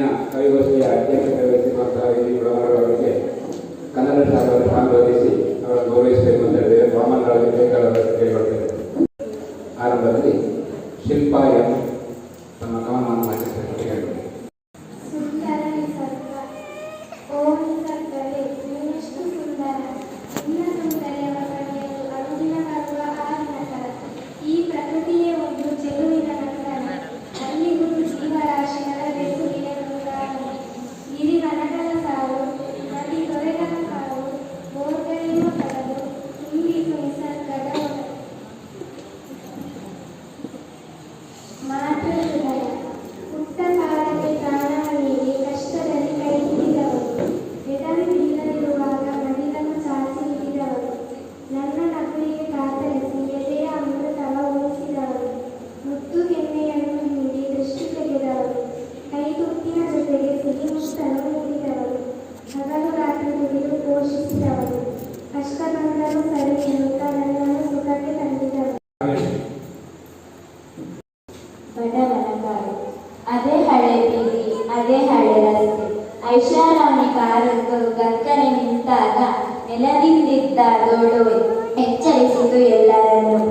ಎಲ್ಲರ ದೃಷ್ಟಿ ಅದರತ್ತ ಯಾರೀಗ ಅವರೊಳಗೆ ಗುಸುಗುಸು ಯಾರು ನೀನು ತಲೆ ಎತ್ತಿದಾಗ ಹಿಂದೆ ಈ ಊರಿನಲ್ಲಿ ಊರಿನ ಆ ಮೂಲೆಯಲ್ಲಿ ಗುಡಿಸಲಿನ ಕತ್ತಲೆಯಲ್ಲಿ ಹುಟ್ಟಿ ಬೆಳೆದ ನಾನು ಬೆಳಕ ಜಾಡ ಹಿಡಿದು ಹೊರಟೆ ಅಕ್ಷರದ ಬೆಳಕಿನಲ್ಲಿ ನನ್ನ ನಾನು ಕಂಡುಕೊಂಡೆ ಅನುಭವದ ಪಾದದಲ್ಲಿ ಬದುಕನ್ನು ಕಟ್ಟಿಕೊಂಡೆ ನಾನೆಯವನು ಜೋಮನಾಮಗನು. ಮುಂದಕ್ಕೆ ಹನಿ ಬಿ ಪಯಣ ಕಲಿಯಬೇಕು ಬದುಕಿರುವವರೆಗೂ ಛಲವಿರಬೇಕು ಗುರಿ ಮುಟ್ಟುವವರೆಗೂ ದುಃಖವೆಂದರೆ ಕಹಿ ಸುಖವೆಂದರೆ ಸಿಹಿ ನಮ್ಮ ಬದುಕಿನ ಪಯಣ ಸಿಹಿ ಕಹಿಗಳ ಮಿಶ್ರಣ ಅಂದುಕೊಂಡರನ್ನು ಸಾಧಿಸಲು ಏರಬೇಕು ಸೋಲಿನ ಮೆಟ್ಟಲು ಗುಲಾಬಿ ಹೂವಿನಂತೆ ನಾವು ಮುಳ್ಳುಗಳು ಸೋರು ಗೆಲುವು ಹೂವೊಂದು ಜೀವನ ತತ್ವ ಅದ ಮುಟ್ಟಲು ಬೇಕು ನೀತಿ ತತ್ವ ಮುಗಿಲಿನೆತ್ತರಕ್ಕೆ ಆಸೆ ಆದರೆ ಅದಾಗಬಾರದು ದುರಾಸೆ ಹಂಚಬೇಕು ಎಲ್ಲರಿಗೂ ಪ್ರೀತಿ ಇದುವೇ ಬದುಕಿನ ನೀತಿ ಕಡಲ ಆಳ ಅರಿಯಲು ಆಕಾಶದ ಉದ್ದ ತಿಳಿಯಲು ಬದುಕಿನಲ್ಲಿ ಒಂದು ದಿನ ಸಾವು ಎಂದು ಅರಿಯದ ಬದುಕೆಂದರೆ ಇಷ್ಟೇ ಬದುಕೊಂದು ಬರಡು ಭೂಮಿ ನಾವದನ್ನು ಮಾಡಬೇಕು ಹಸಿರು ಭೂಮಿ ಇದಕ್ಕಾಗಿ ಬರಡಿ ಪ್ರೀತಿಯ ಸುನಾಮಿ ನಂಬಿಕೆ ವಿಶ್ವಾಸಕ್ಕೆಲ್ಲ ಪ್ರೀತಿಯನ್ನು ಚಿಮ್ಮಿ ನೀರಿದ್ದರೆ ಗಿಡ ಉಳಿಯುವುದು ಪ್ರೀತಿ ಇದ್ದರೆ ಬದುಕು ಮುಂದುವರಿಯುವುದು ಮುಳ್ಳು ದಾಟಿ ಗುಲಾಬಿ ಹೂವು ಕಷ್ಟ ನೋವು ದಾಟಿ ಗೆಲುವು ಪ್ರತಿ ಸಲ ಸೋತಲು ಬಿಡಬೇಡಿ ಪ್ರಯತ್ನದ ದಾರಿಯನ್ನು ಒಮ್ಮೊಮ್ಮೆ ಗೆದ್ದಲು ಬಿಡಬೇಡಿ ಹಠದೆಯ ಛಲವನ್ನು ಬದುಕೆಂಬ ಮೂರಕ್ಷರದ ಪದ ಅದರಲ್ಲಿದೆ ನೋವು ಕಷ್ಟ ಸದಾ ದ್ವೇಷ ಬಿಟ್ಟು ಪ್ರೀತಿ ಹಂಚಿದರೆ ಮೆಚ್ಚುವುದು ನಮ್ಮನ್ನು ಹೊಸದ ದುಡ್ಡಿನಿಂದ ಗೆಲ್ಲುವುದನ್ನು ಪ್ರೀತಿಯಿಂದ ಗೆಲ್ಲಬಹುದು ಮೋಸದಿಂದ ಗೆಲ್ಲುವುದನ್ನು ಕಾಲ ಮತ್ತೆ ಕಸಿಯಬಹುದು ಬದುಕಿರುವಾಗ ಬೇಕು ಎಲ್ಲ ಸತ್ತಾಗ ಏನೂ ಇಲ್ಲ ಉರಿಯಿತು ಬೆಂಕಿ ಜ್ವಾಲೆ ಸತ್ತಾಗ ಬರೀ ಹೂಮಾಲೆ.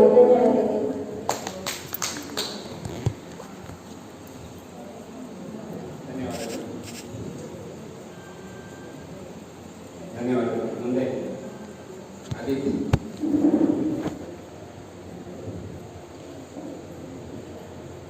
ಅಮ್ಮ ತನಗಾಗಿ ಏನನ್ನು ಬಯಸದವಳು ಅವಳಿಗಾಗಿ ಏನನ್ನು ಊರಿಡದವಳು ತನಗಿಲ್ಲವೆಂದು ಕೊರಗದವಳು ನಾವು ಸೋತಾಗ ಸದಾ ನಮ್ಮ ಜೊತೆ ಇರುವವಳು ತಂಗಿ ನನ್ನ ಮುದ್ದು ತಂಗಿ ಕಷ್ಟಗಳು ಧೈರ್ಯವ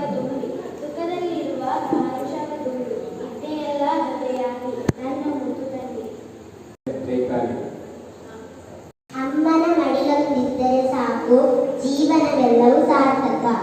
ಅಮ್ಮನ ನಗೆಯೊಂದಿದ್ದರೆ ಸಾಕು, ಬದುಕೆಲ್ಲವೂ ಪೂರಕ. ಅಮ್ಮನ ಕಥೆಯೊಂದಿದ್ದರೆ ಸಾಕು, ನಿದ್ರೆಗೆ ನಾನು ಹೋಗುವೆ ಬೇಗನೆ.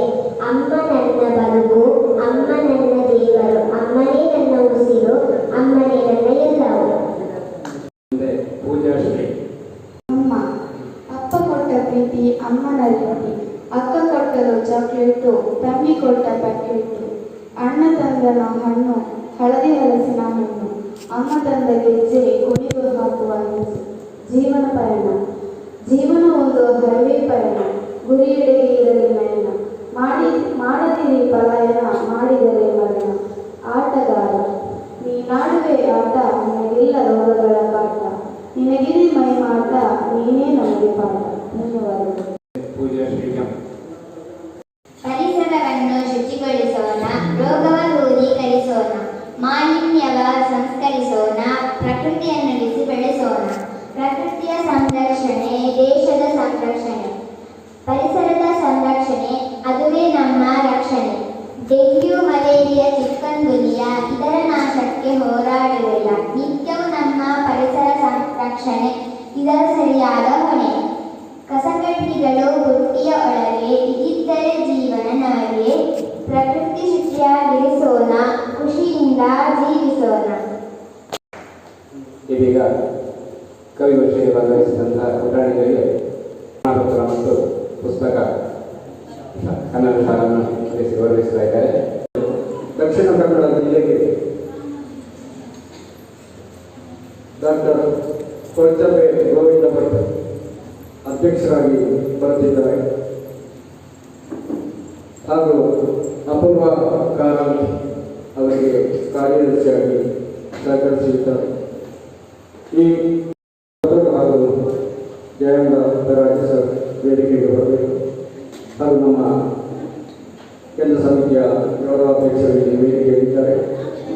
ಕಾಸರಗೋಡು ಜಿಲ್ಲಾಧ್ಯಕ್ಷರು ವಿರಾಜ್ ಅವರು ಕೂಡ ವೇದಿಕೆಗೆ ಬರಬೇಕಾಗಿ ಹೇಳಿಕೊಳ್ತಾ ಇದ್ದೇನೆ.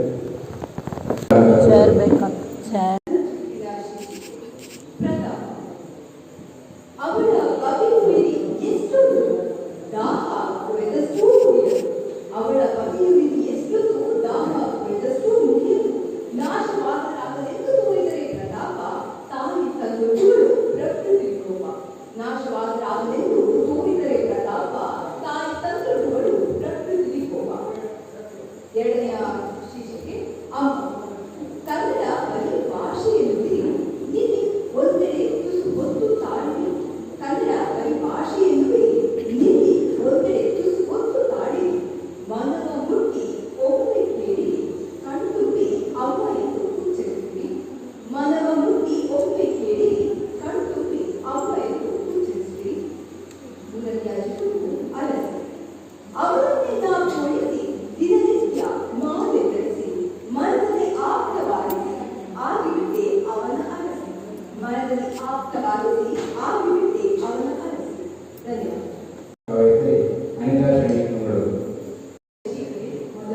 ಮೊದಲ ಮಳೆ, ವರುಣಾಗಮನಕ್ಕೆ ಗುಡುಗು, ವರುಣಾಗಮನಕ್ಕೆ ಗುಡುಗು, ಸಿಡಿಲು ಮಿಂಚುಗಳೆಂಬ ಓಲಕ, ಚೆಂಡೆ ಮದ್ದಳೆಯಂತೆ ಸದ್ದು ಮಾಡುತ್ತಿವೆ. ವರುಣಾಗಮನಕ್ಕೆ ಗುಡುಗು, ಸಿಡಿಲು ಮಿಂಚುಗಳೆಂಬ ಓಲಕ, ಚೆಂಡೆ ಮದ್ದಳೆಯಂತೆ ಸದ್ದು ಮಾಡುತ್ತಿವೆ. ಕಾರ್ಮೋಡ ಕವಿದ ವಾತಾವರಣ, ಕಾರ್ಮೋಡ ಕವಿದ ವಾತಾವರಣ, ಗುರಿಯಲ್ಲಿ ಹಸಿರು ತೋರಣ, ಗುರಿಯಲ್ಲಿ ಹಸಿರು ತೋರಣ. ಬಯಸಿ ಬಂದಿದ್ದು ಹೊಂಗೆರನು, ಬಯಸಿ ಬಂದಿದ್ದು ಹೊಂಗೆರನು. ಜೀವ ಸಂಕುಲವು ಪರಿತಪಿಸುತ್ತಿವೆ, ಜೀವ ಸಂಕುಲವು ಪರಿತಪಿಸುತ್ತಿವೆ. ಎಂದು ಬರುವುದೋ ಎಂದು ಬರುವುದೋ ಎಂದು. ಮೊದಲ ಮಳೆಯು ಇಳೆಗೆ ಚೇತನ, ಮೊದಲ ಮಳೆಯು ಇಳೆಗೆ ಚೇತನ. ಅಮೃತ ಬಿಂದುವಾಗಿ, ಅಮೃತ ಬಿಂದುವಾಗಿ ಹನಿ ಹನಿಯಾಗಿ ಧರೆಗಿಳಿದಂತೆ, ಅಮೃತ ಬಿಂದುವಾಗಿ ಹನಿ ಹನಿಯಾಗಿ ಧರೆಗಿಳಿದಂತೆ. ಅವಕಾಶಕ್ಕಾಗಿ ಧನ್ಯವಾದಗಳು. ಗಣಿತ ಸಂಸಾರ. ಸಂಸಾರವೆಂಬುದು ಒಂದು ಗಣಿತ ಶಾಸ್ತ್ರ. ಸಂಸಾರವೆಂಬುದು ಒಂದು ಗಣಿತ ಶಾಸ್ತ್ರ. ದುಡಿದು ದುಡಿದು ಕೂಡಿರುತ್ತಾನೆ, ದುಡಿದು ದುಡಿದು ಕೂಡಿರುತ್ತಾನೆ. ಕೊಂಡು ಕೊಂಡುಕೊಂಡು ಕಳೆಯುತ್ತಾನೆ, ಕೊಂಡುಕೊಂಡು ಕಳೆಯುತ್ತಾನೆ. ಬಾಗಿಸಿ ಬಾಗಿಸಿ ಬೆಳೆಸುತ್ತಾನೆ, ಬಾಗಿಸಿ ಬಾಗಿಸಿ ಬೆಳೆಸುತ್ತಾನೆ. ಬೆಳೆಸಿ ಬೆಳೆಸಿ ಹಂಚಿಕೊಳ್ಳುತ್ತಾನೆ, ಬೆಳೆಸಿ ಬೆಳೆಸಿ ಹಂಚಿಕೊಳ್ಳುತ್ತಾನೆ. ಮುಂದಿನ ಚುಟುಕು ಜೀವನ. ಬಣ್ಣಗಳ ಜೊತೆ ಆಟ, ಮಕ್ಕಳ ಜೊತೆ ಪಾಠ. ಬಣ್ಣಗಳ ಜೊತೆ ಆಟ, ಮಕ್ಕಳ ಜೊತೆ ಪಾಠ. ಚಿತ್ರಗಳ ಜೊತೆ ನೋಟ, ಚಿತ್ರಗಳ ಜೊತೆ ನೋಟ. ಹೊಟ್ಟೆ ತುಂಬಲು ಊಟ, ಹೊಟ್ಟೆ ತುಂಬಲು ಊಟ. ನೀರಲ್ಲಿ ಸಾಗುವ ದೋಣಿ ಆಟ, ಬದುಕಲು ಬೇಕು ಜೀವನ. ನೀರಲ್ಲಿ ಸಾಗುವ ದೋಣಿ ಆಟ, ಬದುಕಲು ಬೇಕು ಜೀವನ. ಮುಖವಾಡ ಶೀರ್ಷಿಕೆ ಮುಖವಾಡ. ಮುಖವಾಡವನ್ನು ಹಾಕುತ್ತಾ ಹಾಕುತ್ತಾ ದೊಡ್ಡವರಾಗುವೆವು, ಮುಖವಾಡವನ್ನು ಹಾಕುತ್ತಾ ಹಾಕುತ್ತಾ ದೊಡ್ಡವರಾಗುವೆವು. ನಮ್ಮ ಬದುಕಿನ ಇಂಚು ಇಂಚನ್ನು ಪ್ರದರ್ಶಿಸುವೆವು, ನಮ್ಮ ಬದುಕಿನ ಇಂಚು ಇಂಚನ್ನು ಪ್ರದರ್ಶಿಸುವೆವು. ನಮ್ಮ ಆಟದ ನೋಟಕ್ಕೆ ಕಲ್ಲಾಟಕ್ಕೆ ಮುಂದುಕೊಳ್ಳುವವರು, ನಮ್ಮ ಆಟದ ನೋಟಕ್ಕೆ ಕಲ್ಲಾಟಕ್ಕೆ ಮುಂದುಕೊಳ್ಳುವವರು. ಕೊನೆಗೆ ನಮ್ಮ ಅಂತ್ಯಕ್ಕೆ ನಾವೇ ಹೊಣೆ ಎಂದುಕೊಳ್ಳುವವರು, ಕೊನೆಗೆ ನಮ್ಮ ಅಂತ್ಯಕ್ಕೆ ನಾವೇ ಹೊಣೆ ಎಂದುಕೊಳ್ಳುವವರು. ಇನ್ನೊಂದು ಗಡಿನಾಡಲ್ಲಿ ಕನ್ನಡ ಸಂಭ್ರಮ. ಕರ್ನಾಟಕ ಕೇರಳದ ಗಡಿಯಾಚೆಯಲ್ಲಿನ ಈ ಬನಾರಿಯಲ್ಲಿ ಯಕ್ಷಗಾನದ ಕಲೆಯ ಈ ಊರಿನಲ್ಲಿ ಕನ್ನಡ ಚುಟುಕು ಸಾಹಿತ್ಯದ ಸಂಭ್ರಮ, ಕನ್ನಡ ಚುಟುಕು ಸಾಹಿತ್ಯದ ಸಂಭ್ರಮ. ಎಲ್ಲರಿಗೂ ಶೀರ್ಷಿಕೆ ಆಸೆ ನಿರಾಸೆ. ಬೇಕು ಆಸೆ, ಆದರೆ ಬೇಗ ಅತಿ ಆಸೆ. ಒಬ್ಬರನ್ನು ಮೆಚ್ಚಿಸುವ ಆಸೆ, ಆದಾಗ ನಿರಾಸೆ. ಮಾನವೀಯತೆ ಇಲ್ಲದಿದ್ದರೆ ಮಾನವೀಯತೆ ಬದುಕುವುದು ಕೆಟ್ಟ ಕಥೆ. ಮನುಷ್ಯನ ಮಾನವೀಯ ಗುಣ ನೆಮ್ಮದಿಯ ಜೀವನಿಗೆ ಕಾರಣ.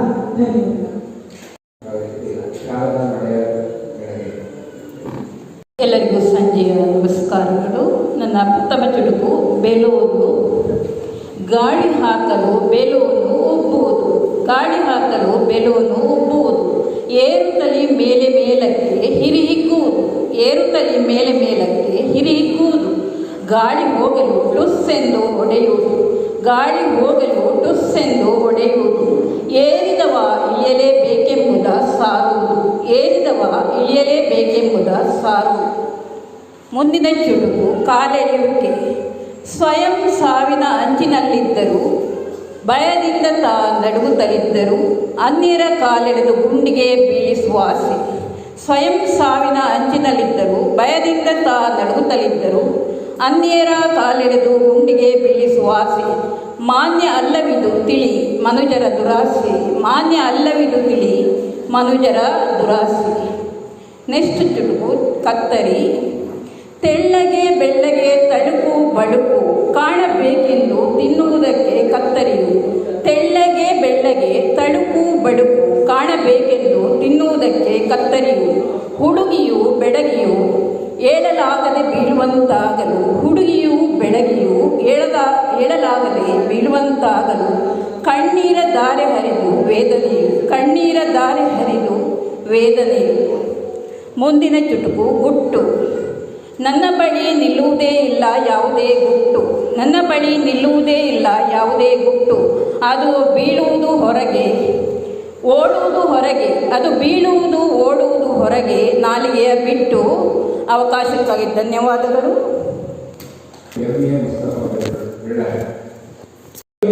ಶೀರ್ಷಿಕೆ ಇವರು ಕಹಿ.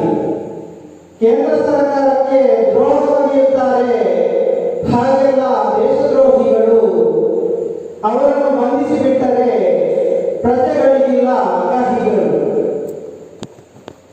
ಎರಡನೇ ಚುಟುಕು ಶೀರ್ಷಿಕೆ ಯಾಕೆ ನಿಧಾನ. ನರೇಂದ್ರ ಮೋದಿ ದೇಶದ ಪ್ರಧಾನಿ, ಕ್ರಾಂತಿ ಎಬ್ಬಿಸಿದ ಸರ್ಕಾರ.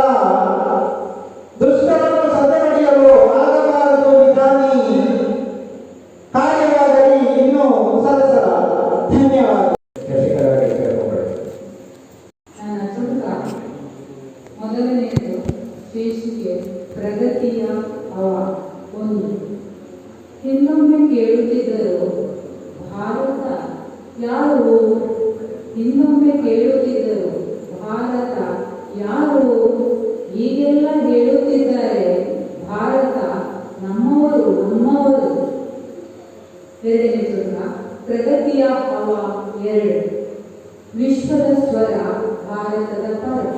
ವಿಶ್ವದ ಸ್ವರ ಭಾರತದ ಪರ ವಿಜ್ಞಾನ ತಂತ್ರಜ್ಞಾನ ಸ್ವಂತಿಕೆ ಸಿರಿವಂತಿಕೆ ವರೆವ ಇಂಡಿಯಾ ನಿಮಗಿದೆ ದೊಡ್ಡ ದೊಡ್ಡ ಐಡಿಯಾ.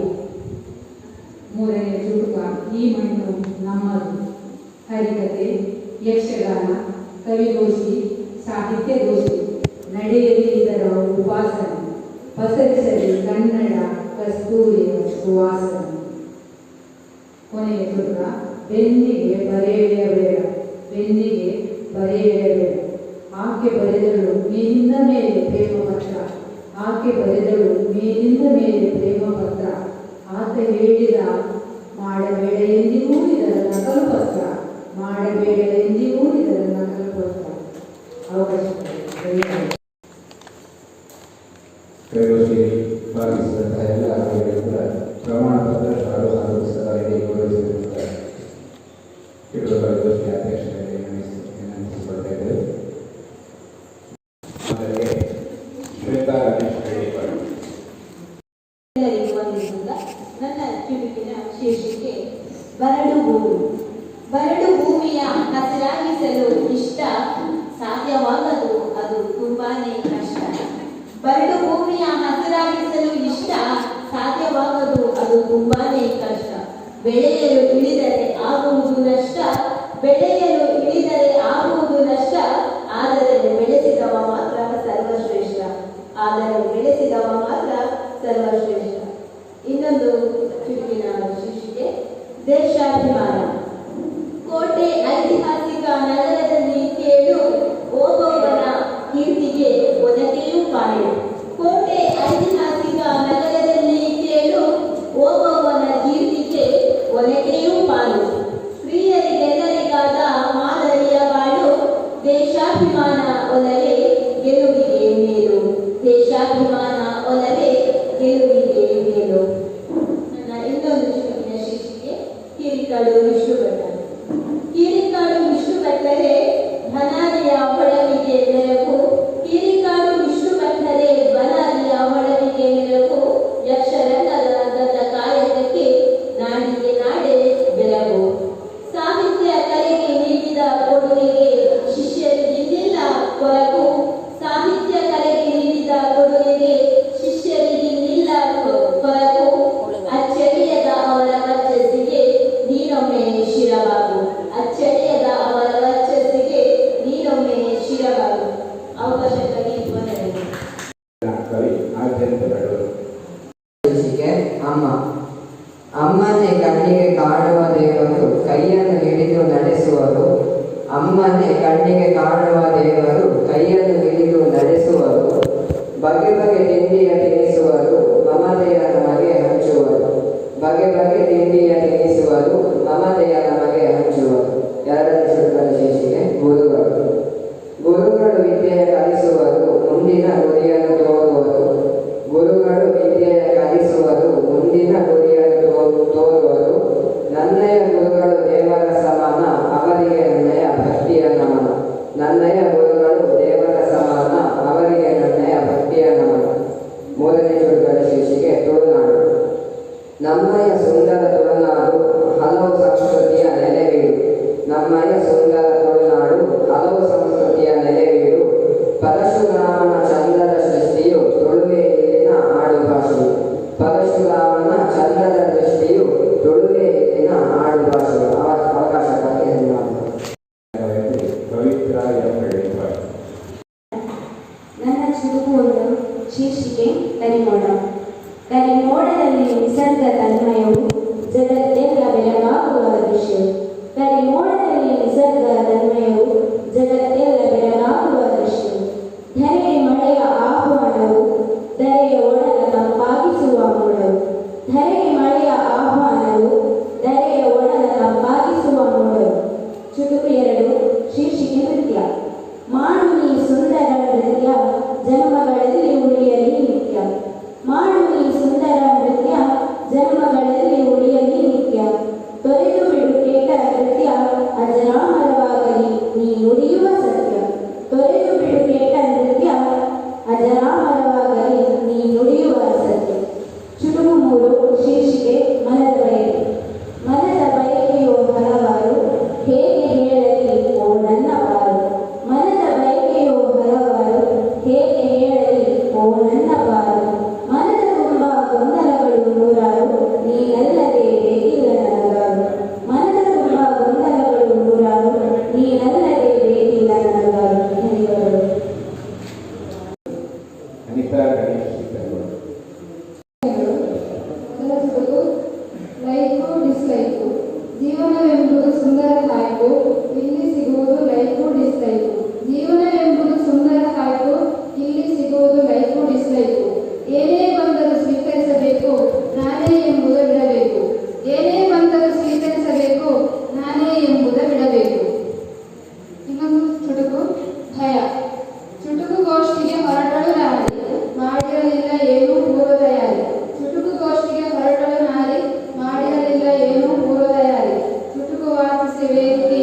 ಮೊದಲ ಚುಟುಕು ಕಿರಿಕಾಡಿನ ಮಾಸ್ತರ್. ಕಿರಿಕಾಡಿನ ಮಾಸ್ತರ್ ವಿಷ್ಣು ಭಟ್ಟರು ಬನಾರಿಯ ನೆಚ್ಚಿನ ಗುರುದೇವರು. ಕಿರಿಕಾಡಿನ ಮಾಸ್ತರ್ ವಿಷ್ಣು ಭಟ್ಟರು ಬನಾರಿಯ ನೆಚ್ಚಿನ ಗುರುದೇವರು. ಯಕ್ಷರಸ ಜೀವನದಲ್ಲಿ ಬೆಳಗಿದ್ದರು, ಸಾವಿರಾರು ಶಿಷ್ಯರಿಗೆ ಬೆಳಕಾದರು. ಯಕ್ಷರಸ ಜೀವನದಲ್ಲಿ ಬೆಳಗಿದ್ದರು, ಸಾವಿರಾರು ಶಿಷ್ಯರಿಗೆ ಬೆಳಕಾದರು. ಎರಡನೇ ಚುಟುಕು ಆಸೆ. ಆಸೆಯೇ ದುಃಖಕ್ಕೆ ಮೂಲ, ಅದನ್ನು ನೆರವೇರಿಸಲು ಸಾಲ. ಆಸೆಯೇ ದುಃಖಕ್ಕೆ ಮೂಲ, ಅದ ನೆರವೇರಿಸಲು ಸಾಲ. ಮಾಡುತ್ತ ಏರುವರು ಹೊನ್ನ ಶೂಲ, ಆಸೆಗೆ ಮಾತ್ರ ಕೊನೆಯೇ ಇಲ್ಲ. ಮೂರನೇ ಚುಟುಕು ಚುಟುಕು ಕುಟುಕು. ಚುಟುಕಿನಲ್ಲಿ ಹೇಳುವ ವಿಷಯವನ್ನು ಕುಟುಕುತ್ತ ಕೂರುವಿರಿ ಗೊತ್ತಿಲ್ಲವೇನೋ. ಚುಟುಕಿನಲ್ಲಿ ಹೇಳುವ ವಿಷಯವನ್ನು ಕುಟುಕುತ್ತ ಕೂರುವಿರಿ ಗೊತ್ತಿಲ್ಲವೇನೋ. ಎಟುಕದೆಡೆ ಕೈ ಚಾಚಿ ಬಲವೇನು ಇನ್ನು, ಗುಟುಕಾಗಿ ಕುಡಿಯುವುದು ಹನಿ ನೀರನ್ನು. ಧನ್ಯವಾದ.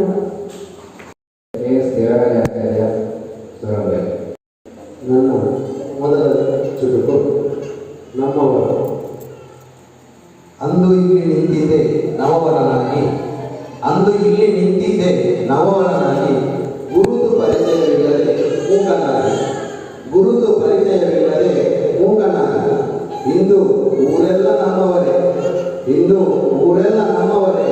ಕಲಿಯದಿದ್ದರೂ ಎಲ್ಲರಿಗೂ ನಾನು ಮಾಸ್ತರೇ, ಕಲಿಯದಿದ್ದರೂ ಎಲ್ಲರಿಗೂ ನಾನು ಮಾಸ್ತರೇ. ಯಕ್ಷಣೆ ಮಾತರಿಸುತ್ತಿದೆ ನಿತ್ಯ ಚಂಡೆ ಮದ್ದಳೆ, ಮಾತರಿಸುತ್ತಿದೆ ನಿತ್ಯ ಚಂಡೆ ಮದ್ದಳೆ. ಮನೆ ಮನದಲ್ಲೂ ಯಕ್ಷಗಾನದ ಕಲೆ, ಮನೆ ಮನದಲ್ಲೂ ಯಕ್ಷಗಾನದ ಕಲೆ. ಕೇಳಿತೆಂದರೆ ನೀ ನಿಂತ ನೆಲೆ, ಕೇಳಿತೆಂದರೆ ನೀ ನಿಂತ ನೆಲೆ. ತಿಳಿದುಕೋ ಹೀರಿಕಾಡು ಗೋಪಾಲಕೃಷ್ಣ ಯಕ್ಷಗಾನದ ಸೆಲೆ. ತಿಳಿದುಕೋ ಹೀರಿಕಾಡು ಗೋಪಾಲಕೃಷ್ಣ ಯಕ್ಷಗಾನದ ಸೆಲೆ. ಇನ್ನೊಂದು ನನ್ನವಳು. ಚಂದಿರ ವದನೆ ನನ್ನವಳು, ಚಂದಿರ ವದನೆ ನನ್ನವಳು. ಶ್ರೀಗಂಧ ಲೇಪದ ತಂಪಿನವಳು, ಶ್ರೀಗಂಧ ಲೇಪದ ತಂಪಿನವಳು. ಅದಕ್ಕಾಗಿ ನಾನಿರುವೆ ದೂರ, ಅದಕ್ಕಾಗಿ ನಾನಿರುವೆ ದೂರ. ಯಾಕೆಂದರೆ ಬಂದು ಬಿಟ್ಟರೆ ಶೀತ ಜ್ವರ, ಬಂದು ಬಿಟ್ಟರೆ ಶೀತ ಜ್ವರ. ಕೊನೆಯದು ಅಪರಾಧ. ಗಂಡನನ್ನು ಹೊಡೆಯಬಾರದು ಯಾಕೆ, ಗಂಡನನ್ನು ಹೊಡೆಯಬಾರದು ಯಾಕೆ. ಕಾಡುತ್ತಿರುವ ಪ್ರಶ್ನೆಯ ಉತ್ತರಕ್ಕೆ, ಕಾಡುತ್ತಿರುವ ಪ್ರಶ್ನೆಯ ಉತ್ತರಕ್ಕೆ. ಕೇಳಿದೆ ಮಡದಿಯಲ್ಲಿ ಮೆಲ್ಲಗೆ, ಕೇಳಿದೆ ಮಡದಿಯಲ್ಲಿ ಮೆಲ್ಲಗೆ. ಅವಳೆಂದಳು ಪ್ರಾಣಿ ಹಿಂಸೆ ಅಪರಾಧ ಅದಕ್ಕೆ, ಪ್ರಾಣಿ ಹಿಂಸೆ ಅಪರಾಧ ಅದಕ್ಕೆ. ಅವಕಾಶಕ್ಕಾಗಿ ಧನ್ಯವಾದಗಳು.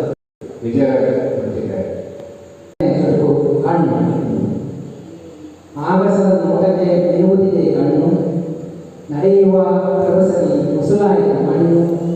ಹಸನಾದ ಮರಗಳಲ್ಲಿ ಬೆಳೆಯಿತು ಹಣ್ಣು, ಭೂಮಿಗೆ ನೆಲೆಯಾಗಿ ನಿಂತಳು ಭೂತಾಯಿ ಹಣ್ಣು. ಎರಡನೇ ನೋವು. ದಿನವಿಡೀ ಚಿಂತಿಸಿದರು ಅರಿವಾಗದ ನೋವ, ನಮಗೆ ಅರಿತರು ಮತ್ತು ಬಯಸದ ಭಾವ. ಮನಸ್ಸು ಕಾಡುತ್ತಿರುವ ಹೃದಯಾಂತರಾಳದ ಜೀವ, ಮಾತಿಗೆ ಕೊನೆಯಿಲ್ಲ ಕಾಯುವುದು ಸಾವ.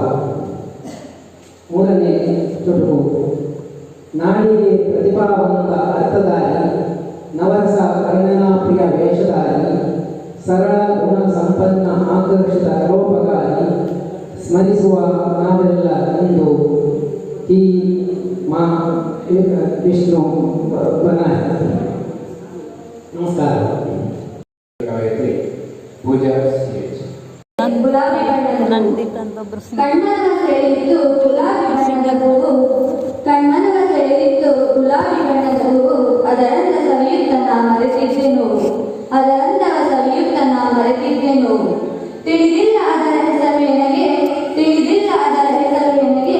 ಹಸಿರು ಬಣ್ಣದ ಗಿಡದ ತುಂಬ ಹರಡಿತ್ತು ಅದರ ಕಿರುನಗೆ, ಹಸಿರು ಬಣ್ಣದ ಗಿಡದ ತುಂಬ ಹರಡಿತ್ತು ಅದರ ಕಿರುನಗೆ.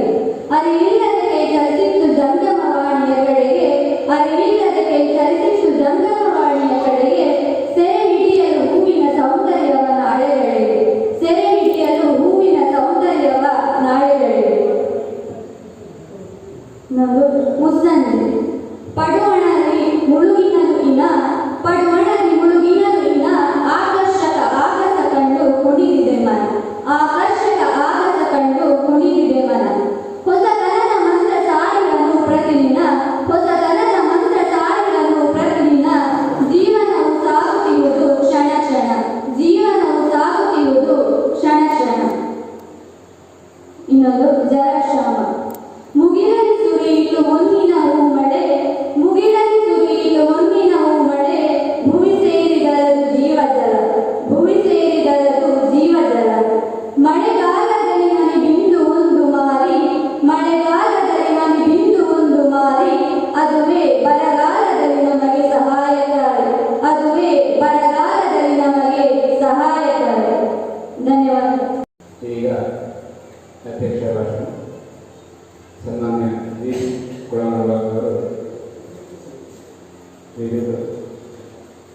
ಅವರು ತಮ್ಮ ಅಧ್ಯಕ್ಷೀಯ ಭಾಷಣವನ್ನು ನಿರ್ವಹಿಸಲು ಕೇಳಿದರು. ಆಸಕ್ತಿಯಿಂದ ಮುಂದೆ ಬಂದಿದ್ದಾರೆ. ಅವರಿಗೆ ಉಜ್ವಲ ಭವಿಷ್ಯವನ್ನು ಹಾರೈಸ್ತಾ ಇದ್ದಾರೆ. ಒಳ್ಳೆಯ ಚಿತ್ರಗಳನ್ನು ಆಚರಣೆ ಮಾಡಿದ್ದಾರೆ. ಅಲ್ಲಿ ನದಿ, ಬದುಕು, ಪಯಣ, ಆಮೇಲೆ ದ್ವೇಷ ಬಿಟ್ಟು ಪ್ರೀತಿ ಬೆಳೆಸು, ಅಮ್ಮನ ತ್ಯಾಗ, ಸಂಬಂಧಗಳ ಒಳಹೊರಗು, ಪರಿಸರ, ಶುಚಿತ್ವ ಎಲ್ಲ ತ್ಯಾಗಗಳನ್ನು ಅವರು ಅಲ್ಲಿ ಪ್ರತಿಪಾದನೆ ಮಾಡಿದ್ದಾರೆ. ಹಾಗೆ ಹಿರಿಯರ ಬಗ್ಗೆ ಹೇಳಿದ್ರೆ ಅಪೂರ್ವ ಕಾಲದವರು ಅವರು ಆಗಿರೋದು ಅಮ್ಮನ ಬಗ್ಗೆ, ಕನ್ನಡ ಭಾಷೆಯ ಬಗ್ಗೆ, ಆಮೇಲೆ ಒಳ್ಳೆ ಸಂದೇಶಗಳನ್ನು ಕೂಡ ನೀಡಿದ್ದಾರೆ. ಅದನ್ನು ಹೇಳುವುದಿಲ್ಲ, ಕೆಲವು ಪಾಯಿಂಟ್ ಹೇಳ್ಬೇಕು ಅಷ್ಟೇ. ಅನಿತಾ ಮೂರು ಅವರ ಜೊತೆಗೆ ಮೊದಲ ಮಳೆಯ ಬಗ್ಗೆ ಆ ವರ್ಣನ ಬರುವಿಕೆಯಲ್ಲಿ ಯಾವ ರೀತಿಯ ಭಾವನೆ ವರ್ಣ ಬಾರದಿದ್ದು ಒಂದು ಆದರೆ ಪರಿಣಾಮ ಒಂದೇ. ವರ್ಣ ಮುನಿದಾಗ ಅಂತ ಹೇಳೋದು ಗಮನ ಬರಲಿಕ್ಕೆ ನಾನು ಒಂದು ಟಾಪಿಕ್ ಕೊಟ್ಟಿದ್ದೆ. ಅದಕ್ಕೆಲ್ಲ ವಿದ್ಯಾರ್ಥಿಗಳು ಭಾಗವಹಿಸುವವರು ಬರೆದದ್ದು ಕೂಡ ಮಳೆ ಬಾರದೇ ಇದ್ರೆ ಏನಾಗಿದೆ, ವರ್ಣ ಬಾರದೇ ಇದ್ದರೆ ಬರಗಾಲ, ವರ್ಣ ಬಂದು ವಿಪರೀತ ಸುಟ್ಟು ಬಿಟ್ಟೇನ ಅಂತ ಮಾಡ್ತಾರೆ. ಅದರಲ್ಲಿ ಕೇಳಲೇ ಇಲ್ಲ. ಆ ಎರಡು ಇಲ್ಲಿ ಇಲ್ಲಿವರೆಗೂ ಸುಮಾರು ವಿಚಾರಗಳನ್ನು ಅಲ್ಲಿ ಹಿಡ್ಕೊಂಡಿದ್ದಾರೆ. ಆಮೇಲೆ ಅನಿತಾ ಪೂರ್ಣಿಮಾ ಮತ್ತು ಸಂಸಾರವೆಂಬ ಗಣಿತಶಾಸ್ತ್ರಗಳು ಇಲ್ಲಿ ಒಂದು ರೀತಿಯ ಅರಿಥಮೆಟಿಕ್ ತಂದಿದ್ದಾರೆ. ಅವರು ಅರಿಥಮೆಟಿಕ್ ತಂದಿದ್ದಾರೆ. ಇನ್ನು ಅಲ್ಲಿ ಜೀವನವನ್ನು ಕೂಡ ಅದಕ್ಕೆ ಒಂದು ಹೊಂದಾಣಿಕೆ ಮಾಡಿಕೊಂಡಿದ್ದಾರೆ. ಆಮೇಲೆ ಗಿರೀಶ್ ಪೆರಿಯಡ್ಕ ಅವರು ಮುಖವಾಡ, ಗಡಿನಾಡಿನಲ್ಲಿ ಕನ್ನಡ ಸಂಭ್ರಮ ಇತ್ಯಾದಿ ವಿಚಾರಗಳನ್ನು ಒಂದು ರೀತಿಯ ವಿಡಂಬನಾತ್ಮಕವಾಗಿ ಅವರು ಅಲ್ಲಿ ಪ್ರತಿಪಾದನೆ ಮಾಡಿದ್ದಾರೆ. ಶೇಖರ ಬಿಳಪಾಡಿಗಳು ಆಶೆ, ನಿರೀಕ್ಷೆ ನೋಡಿ, ಆಶೆ ಮತ್ತು ನಿರೀಕ್ಷೆ. ಆಶೆ ಹೇಗಿರಬೇಕು, ನಿರೀಕ್ಷೆ ಹೇಗಿರಬೇಕು, ಹೇಗೆ ಇಟ್ಟುಕೊಳ್ಬೇಕು, ಹೇಗೆ ಇಟ್ಟುಕೊಳ್ಬಾರ್ದು ಅದನ್ನು ಕೂಡ ಅಲ್ಲಿ ಸೂಚ್ಯವಾಗಿ ಹೇಳಿದ್ದಾರೆ. ಶಾರದಾ ಮಳೆಯಾರವರು ಬೆಲೂನ್, ಈ ಬೆಲೂನ್ ಅಂತ ಹೇಳಿದ್ರೆ ಅದನ್ನು ಹೊಗಳಿಕೆಯ ಒಂದು ಸಂಖ್ಯೆ ಇದೆ. ಗಲಿಯಬಹುದು, ಉಬ್ಬುದು ಮತ್ತು ಹೆಚ್ಚಾಗಿ ಕೊಟ್ಟಿರ್ತದೆ ನೋಡಿ. ಆ ರೀತಿ ಆ ಬೆಲೂನಿನ ಒಂದು ಸಂಖ್ಯೆಯನ್ನು ಅವರಿಗೆ ತೋರಿಸಿಕೊಂಡಿದ್ದಾರೆ. ಹೊಗಳಿಕೆಯ ಮುಖ, ಆಮೇಲೆ ಕತ್ತರಿ ಮತ್ತು ಇನ್ನು ಬೇರೆ ಎರಡು ಮೂರು ವಿಚಾರಗಳನ್ನು ಹೇಳಿದ್ದಾರೆ ಅವರು. ಗುಟ್ಟು ರಂಟಾದ ಬಗ್ಗೆ ಕೂಡ ಸೂಚ್ಯವಾಗಿ ಹೇಳಿದ್ದಾರೆ. ಆಮೇಲೆ ಎಂ ಎ ಮುಸ್ತಾಫ್ ಬೆಳ್ಳಾರೆ ಅವರು ದೇಶದ್ರೋಹಿಗಳ ವಿಜೃಂಭಣೆಯನ್ನು ಉದಾಹರಣೆ ಸಹಿತ ಹೇಳಿದ್ದಾರೆ. ಶಶಿಕಲಾ ಅವರು ಪ್ರಗತಿಯ ಫಲದಲ್ಲಿ ವೈವಿಧ್ಯ ಇದೆ ಅದರ ಉದಾಹರಣೆ ಸಹಿತ ಹೇಳಿದ್ದಾರೆ. ಹಾಗೆ ಈ ಮಣ್ಣು ನನ್ನದು, ಅದು ಉತ್ತಮವಾದ ಉದಾಹರಣ ಸಂದೇಶವನ್ನು ಕೂಡ ಕೊಡಬಹುದು. ಈ ಮಣ್ಣು ನನ್ನದು, ಇದು ನನ್ನದು ಒಂದು ಅಭಿಮಾನ. ಮತ್ತು ವಿಶ್ವಾಸ ದ್ರೋಹ ಮಾಡಬಾರದು ಅಂತ ಹೇಳಿ ಕೂಡ ಅಷ್ಟೊಂದು ಕಿವಿ ಮಾತು ಕೂಡ ಹೇಳಿದ್ದಾರೆ ಅಲ್ಲಿ. ಒಂದು ಶ್ವೇತಾ ರಮೇಶ ಅವರದ್ದು ಬರಡು ಭೂಮಿ, ಬರಡು ಭೂಮಿ ಹೇಳುವಾಗಲೇ ಒಂದು ಸಂಕಟ ಆಗಿರ್ತದೆ. ಬರಡು ಭೂಮಿ ಅಂದರೆ ಅದು ಹೊರವನ್ನು ಇನ್ನೊಂದು ಉಂಟಿಲ್ಲ, ಅದನ್ನು ಹಸಿರಾಗಿಸಲು ಅವರಿಗೆ ಬಹಳ ಇಷ್ಟ. ಆದರೆ ಅದಾಗಲಿಕ್ಕೆ ಬದುಕಲು ಕಷ್ಟ ಅಂತ ದೇಶಾಭಿಮಾನವನ್ನು ಕೂಡ ಅವರು ಸೂಚನೆ ಕೊಡ್ತಾ ಚರಿತ್ರೆಯ ಒಂದೆರಡು ಮುಖವನ್ನು ಕೂಡ ತೋರಿಸಿಕೊಟ್ಟಿದ್ದಾರೆ. ಆದ್ಯಗಳು ಅಮ್ಮನ ಬಗ್ಗೆ ಹೇಳಿದ್ದಾನೆ. ಕಣ್ಣಿಗೆ ಕಾಣುವ ದೇವರು ಅಂದರೆ ಅಮ್ಮನ. ಅಲ್ಲಿ ಮಾತೃಭಕ್ತಿ ಮತ್ತು ಗುರುಭಕ್ತಿ, ಗುರು ಬ್ರಹ್ಮ, ಗುರು ವಿಷ್ಣು, ಗುರು ಸಾಕ್ಷಾತ್ ಮಹೇಶ್ವರ ಹೇಳಿದ್ದೇವೆ ನಾವು. ಸೂಚ್ಯವಾಗಿ ಅದರಲ್ಲಿ ಸೂಕ್ತದಲ್ಲಿ ಬರುತ್ತೆ. ಪವಿತ್ರ ಬೆಳ್ಳಿಪಾಡಿ ಅವರು ಕೈಮೋಡ, ಅಲ್ಲಿ ನಿಸರ್ಗದ ವರ್ಣನೆ, ನನಗೆ ಒಂದು ಸಂದೇಶವನ್ನು ಕೂಡ ಅವರು ಕೊಟ್ಟಿದ್ದಾರೆ. ಅಲ್ಲಿ ಮನದ ಬಯಕೆಯನ್ನು ಅಲ್ಲಿ ತೆರೆದಿರಿಸಿದ್ದಾರೆ. ಆಮೇಲೆ ಅನಿತಾ ಗಣೇಶ್ ಅವರು ಲೈಟ್ ಡಿಸ್ಪ್ಲೇ ವೆರಿ ವೆರಿ ಹೌದು, ಬೇಕು ಬೇಡ, ಒಳಿತು ಹಾಡು, ಬೇರೆ ಬೇರೆ ಜೋಡು ನುಡಿಗಳು ಬರ್ತವೆ. ಏನನ್ನು ಇಚ್ಛೆ ಪಡುವಂಥದ್ದು ತಿರಸ್ಕರಿಸುವಂಥದ್ದು ನೋಡಿ ಹೇಳಿದ್ದಾರೆ. ಅವರು ಅಹಂತೆಯನ್ನು ಬಿಡಬೇಕು ಅಂತ ಡಿ.ವಿ.ಜಿ. ಅವರು ಹೇಳಿದ್ದಾರೆ. ಅದುಮಿಕೋ ಅಹಂತೆಯನ್ನು, ಅಹಂತೆ ಅಂತ ಹೇಳಿದರೆ ಅದು ಷಡ್ವೈರಿಗಳಲ್ಲಿ ಒಂದು, ಅದು ನಮ್ಮಲ್ಲಿ ಬಂದರೆ ನಾವು ಹಾಳಾಗಿ ಕೊಟ್ಟಿದ್ದಾರೆ, ಸಂದೇಶ ಕೊಟ್ಟಿದ್ದಾರೆ. ನಮ್ಮ ಚಿತ್ರಕಲಾಚಾರ್ಯ ವಿಷ್ಣು ಭಟ್ರ ವ್ಯಕ್ತಿತ್ವದ ಬಗ್ಗೆ ಚೂಟುಕಾಗಿ ಪುಸ್ತಕದಲ್ಲಿ ಪ್ರತಿಪಾದನೆ ಮಾಡಿದ್ದಾರೆ. ಆಮೇಲೆ ದೇವರಾಜಾಚಾರ್ಯರು ನಮ್ಮವರು ಅಂತ ಹೇಳುವ ಚುಟುಕಿನಲ್ಲಿ ಹೃದಯ ವೈಶಾಲ್ಯವನ್ನು ಬೆಳೆದಿದ್ದಾರೆ ಇಲ್ಲಿ. ಆಮೇಲೆ ಯಕ್ಷಗಾನ, ಆಮೇಲೆ ಕಲೆಯ ವೈಶಿಷ್ಟ್ಯ ಅದನ್ನು ಕೂಡ ಸ್ವಲ್ಪವಾಗಿ ಬೆಳೆದುಕೊಂಡಿದ್ದಾರೆ. ವಿಜಯರಾಜ ಪತ್ರಿಕೆಯರು ಅವರ ಚಿತ್ರದಲ್ಲಿ ಹೆಣ್ಣಿನ ಒಂದು ಗೌರವ, ಆಮೇಲೆ ನೋವು ಜೀವನದಲ್ಲಿ, ಇದನ್ನೆಲ್ಲ ಅವರು ಸಣ್ಣದಾಗಿ ಪ್ರತಿಪಾದನೆ ಮಾಡಿದ್ದಾರೆ. ಪೂಜಾ ಅವರ ಗುಲಾಬಿ ಬಣ್ಣ ಹೂವು, ಮತ್ತೊಂದು ಚುಟುಕಾವತ್ತು ಜಲಕ್ಷಾಮ, ಒಂದು ಆ ಕಡೆ ಒಂದು ಕಡೆ ಲೈಟ್ ಡಿಸ್ಪ್ಲೇ ಅದನ್ನು ತೋರಿಸಿಕೊಟ್ಟಿದ್ದಾರೆ.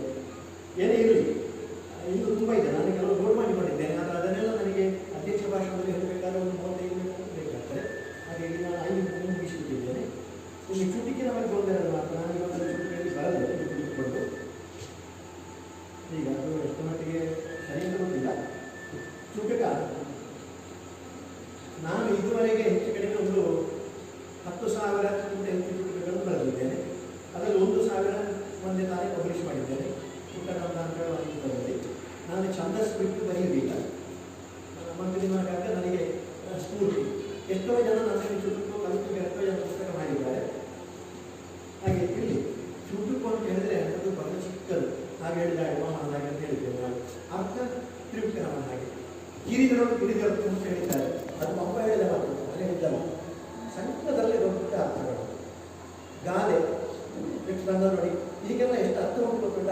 ಈ ಗಾದೆಗೆ ಚುರುಕು ಈಗೆಲ್ಲ ಒಂದು ವಾಚ್ಯ ಅರ್ಥ ಇದೆ, ಒಂದು ಸೂಚ್ಯ ಅರ್ಥ ಇದೆ, ಒಂದು ವಿಶೇಷ ಅರ್ಥ ಇದೆ, ಆಮೇಲೆ ನಾನಾ ಅರ್ಥಗಳು ಕೂಡ ಇವೆ.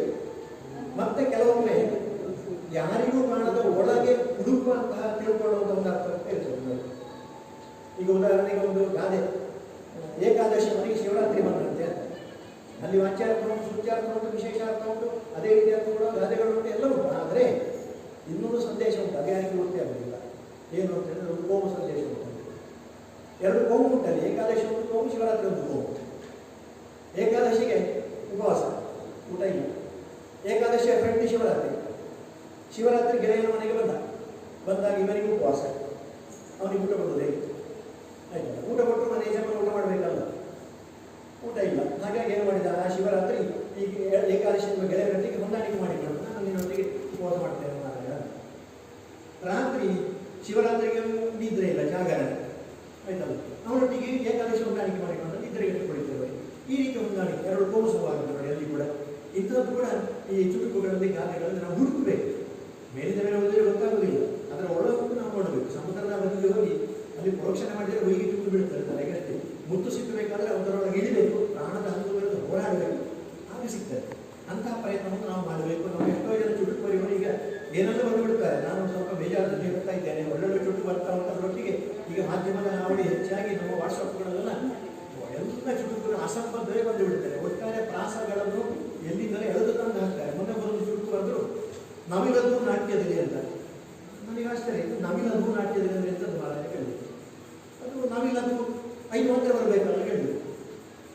ಮುಕ್ತದಲ್ಲಿ ಚುಟುಕಲ್ಲಿ 5 ಮಾತ್ರ ಬರಬೇಕಾದ್ರೆ ನವಿಲ ಅದು ಅಂದರೆ ಎಂತ? ಅದು ಅಂದರೆ ನವಿಲು. ಈಗ ನವಿಲು ಅಂದರೆ ನವಿಲು. ಹಾಗೆ ಅದು ಒಳ್ಳೆದಕ್ಕೆ ಅರ್ಥ ಉಂಟ ಅಲ್ಲ, ನನಗೆ 5 ಮಾತ್ರ ಬೇಕು.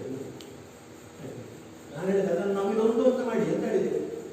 ಸುಲಭಾಯ್ತು, ಒಳ್ಳೆದಾಯ್ತು. ನವಿಲೊಂದು ನಾಟ್ಯದಲ್ಲಿ ನೋಡಿ ಎಷ್ಟು ಆಲೋಚನೆ ಮಾಡೋದಿಲ್ಲ ಬರೆಯೋರು. ಓದುವುದು ಈಗ ನಾವು ಒಳ್ಳೆಯ ರಚನೆ ಮಾಡಬೇಕಾದ್ರೆ ಇನ್ನೊಬ್ಬರ ಪುಸ್ತಕವನ್ನು ಓದಬೇಕು. ಮೊದಲು ಓದಿ ಓದಿ ಓದಿ ಓದಿ ನಮ್ಮದನ್ನಾಗಿ ಮಾಡಿಕೊಳ್ಳಬೇಕು. ಹಾಗಂತ ಕೃತ್ಯವರಿ ಮಾಡುವುದಲ್ಲ.